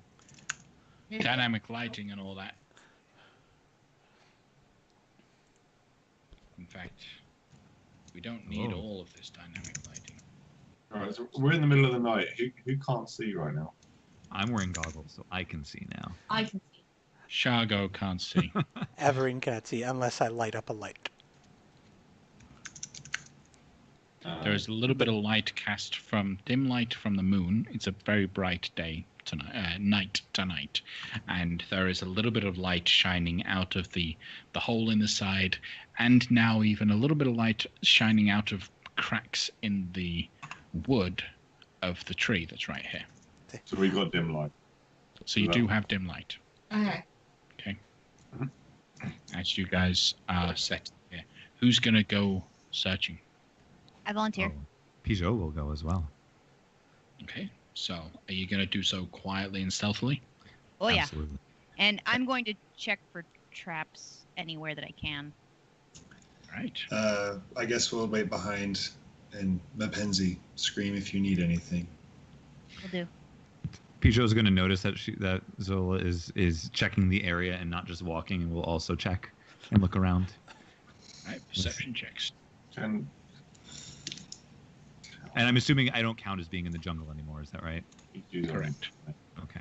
You're too far Oh, above it. doesn't Oh, matter. but I have mountains as my other thing. With this, I mean, it's not a mountain, but it is like an elevated rocky terrain. Doesn't matter. It's a natural 20. Oh, I got a natural 20. Sorry, I try to keep my rolls hidden so I don't like go based on what they go through, and I just go based on what you say. Oh, you got a natural. Oh, yeah. Okay. You guys don't see any traps. Ah, what a waste. While they're sneaking away, I'm going to grab the Shield Guardian amulet that we received from the merchant prince back in Nyanzaru, and I'm going to just concentrate on it and say, "Thorin, do you hear me?" and see if I can sense that Born is here in the Aldani Basin, and if I can sense his presence. Unfortunately, he is not within the Aldani Basin and not close enough to trigger. So he's outside the Aldani Basin somewhere. Okay. Really Stealth tempted checks. to pee off the side. No, he's not. He really No, is. he's not. No, he's not. Ty couldn't do that. Tower is not. Oh, Piju is killing it. You guys are perfect. Oh, where were these with Greco? Sorry, I yelled at this mic. I like Peugeot well enough, but Greco was like, I liked him a lot. Oh. I'm So- very sneaky though. You two sneak down, and you'll have to go down on the map to see the lower level. As you step in, you will see a little pool of water resting in between a net of roots from the tree above that drop down. All around this room that's inside here, there are lights, positioned torches that give off a nice warm glow. The room in here looks like it's been set up for some sort of scholarly activities. You see there is a desk with notes and books. There is a bookshelf. There is a cage off to one side, but nothing in it. And you see, stood in front of the table full of notes, is this fairly young-looking woman. Probably, she looks elvish. You can estimate young adult in her age. She doesn't see you as you guys approach, as you are very quiet. What do you want to do? Is she an illusion? Roll an investigation check.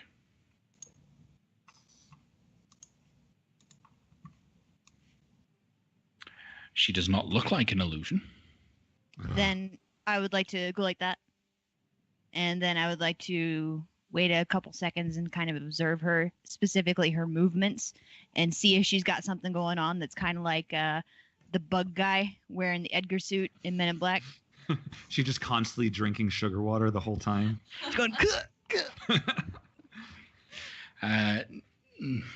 No. Well, and it's a good thing you put yeah. your fist up because Pijo almost walks immediately into you because he just thinks, oh, it's a young scholarly girl. She's probably nice like Averine.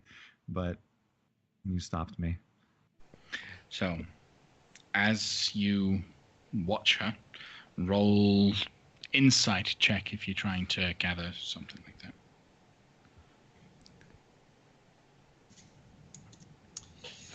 You don't pick up anything special. She just looks like a scholar. Pijo, yeah, she just looks like a scholarly individual.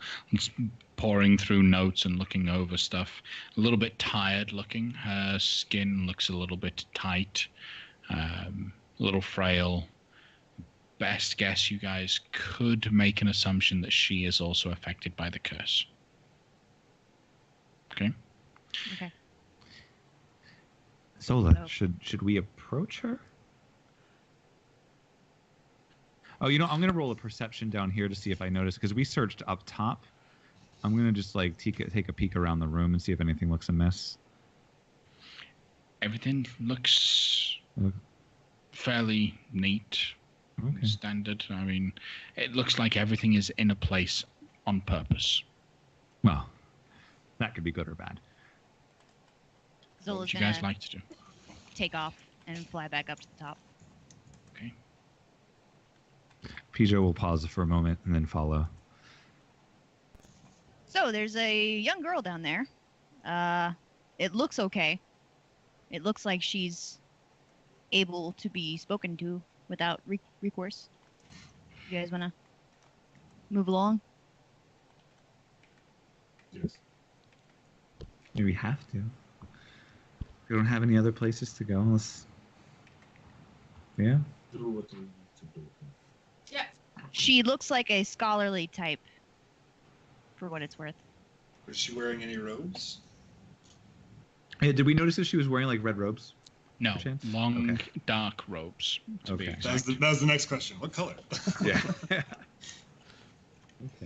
Dark red robes? No, No, yeah. dark, like black or brown. Let me pull up. I can show you all a handout for her to Oh, give she you gets a better view handout. of her. Yeah, she's Wow. a major NPC. Wow, maybe we'll get a replacement for artists. I'm just gonna just look. You don't get to say anything. I wasn't saying that out loud. That was Pijo. That was just... Someone knows something and isn't allowed to say a thing. So, Oh. as you see Who this knows something? beautiful So, Really? looking, Does somebody know, Casey knows somebody know something. something? It's hard to tell. It's the DM. It's clearly Aaron because he knows the adventure. What's the DM? Yeah. Exactly. you hope the Why DM would off we anybody go. else in this group know who this is? Surely. no one else in the group would. What do you guys want to do with this young woman? Miss Shadowmantle? Well, Sola, Clearly, would you like to talk to her or shall I? she sounds very pleasant. Let's go Yeah. introduce ourselves. It'd be rude not There to. are a number of Rini, I think you would get along with her real well. She's bookish, you're bookish. I mean, the similarities are endless. Yes. Why don't you go ahead and introduce us to her, Averine? Sure. Me running as face never goes wrong. I don't know what that means. I think we do have worse options, mechanically speaking. I don't think so. Have you seen my persuasion? Oh, that's true. -1. All right, we're gonna walk down there. Okay. And before when we get down to the cave, I'll say, knock, knock. Hello, who's there? Well met. My name is Averine. These are my friends. Can we come in and have a visit? Oh, of course, come in. I don't really have much for seating, but you're welcome to come in, grab maybe a barrel and relax on that. I have some wine. Would you like a glass of wine? Absolutely. Let's go. No, Wonderful. we might have more traveling to do, so none for me, thank you. But Okay. it's very Wouldn't want to hospitable. be drinking and flying. Right, Of course. that's not responsible. Takes practice. It takes a lot of practice. So, The wings are new. welcome. What can I do you for? Oh, well, we were in the neighborhood. We were, exploring Chult. And we've heard that the heart of Ubtao is certainly a sight we shouldn't miss. I don't think I was expecting, I don't know if anyone else was expecting, to find such a nicely kept laboratory in this flying piece of earth. Oh, I do find and consider myself very blessed to be able to set up a safe position here. Are you So many below. Well, as you can see, no one from below can get up here. I'm surprised you even managed to get up here. Do any of us who didn't see her first, recognize her? Do any of us know who she is, or is she just her face? In game, In none game. of you have any knowledge of who this woman is. All right, great. Really? There are many wizards below. They have not tried to fly up here. They've been unable to do so. So it's given me an opportunity to really be able to focus on my studies here. Is there a reason they have been prevented and we have not? I don't know. You're the ones that came up here. We encountered no problem approaching this thing. Well, I'd certainly love to know how you managed to get up here without encountering any problems. I flex my wings, and we all have wings. I'm not saying this loud, just little ruffle of wings, and we all have wings. Like, Fair enough. When she says that she's up there doing her studies and stuff like that, can I just glance over to see if I can see what she's studying? Roll a perception check. So what is it that you're studying up here? I believe this is a holy place for the people of Chult. Are you some sort of religious studies major of some sort? The equivalent of what it would be in here? A religious studies major, that's what it's called. Looking out of the corner of your eye, trying to see her papers that are off to the side, you start putting things away. Like you start trying to look at it, and you don't really get a glimpse of. It's chicken scratch. It's scrawls all over the place. No, I'm not really religious. Well, I guess right now I'm studying religion. I'm trying to learn as much as I can from the wonderful source of knowledge that is the heart here.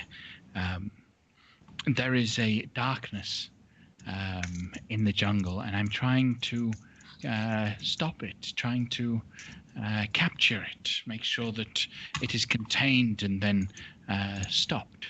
Oh, thank goodness!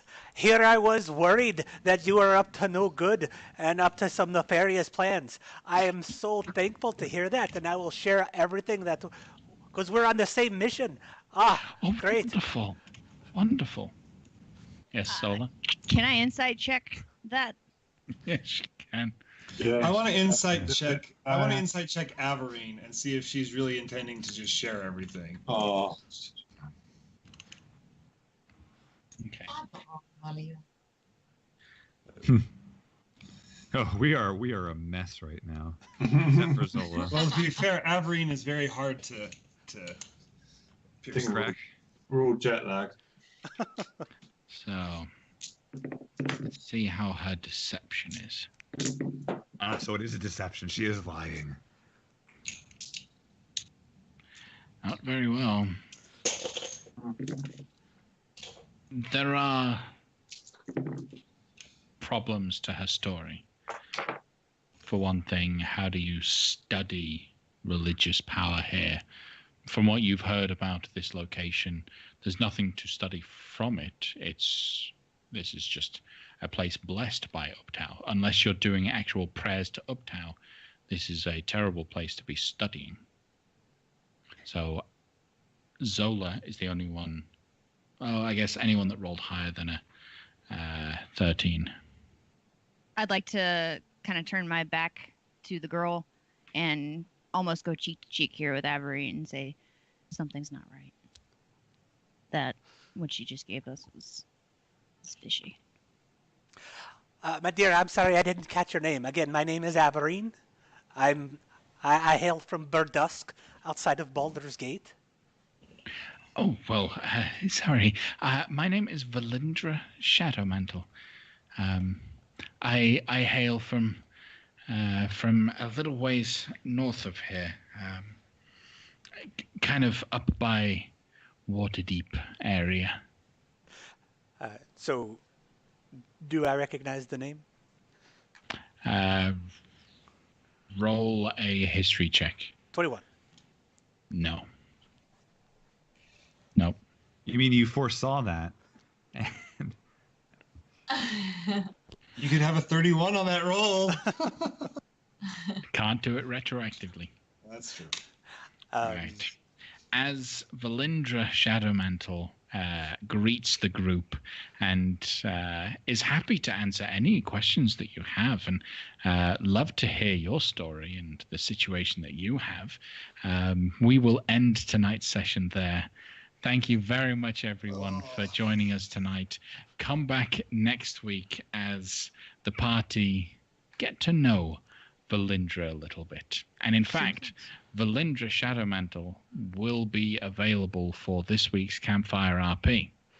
So if you guys wish to question someone that has quite a history in the D&D lore, the players will have that opportunity. I hope you all enjoyed today's session. As a reminder, you can follow us on Twitter. We are at Crituitous RP. You can catch up week late on our Campfire RP going to Crituitous RP. No, Tumblr. Yeah, it's Crituitous.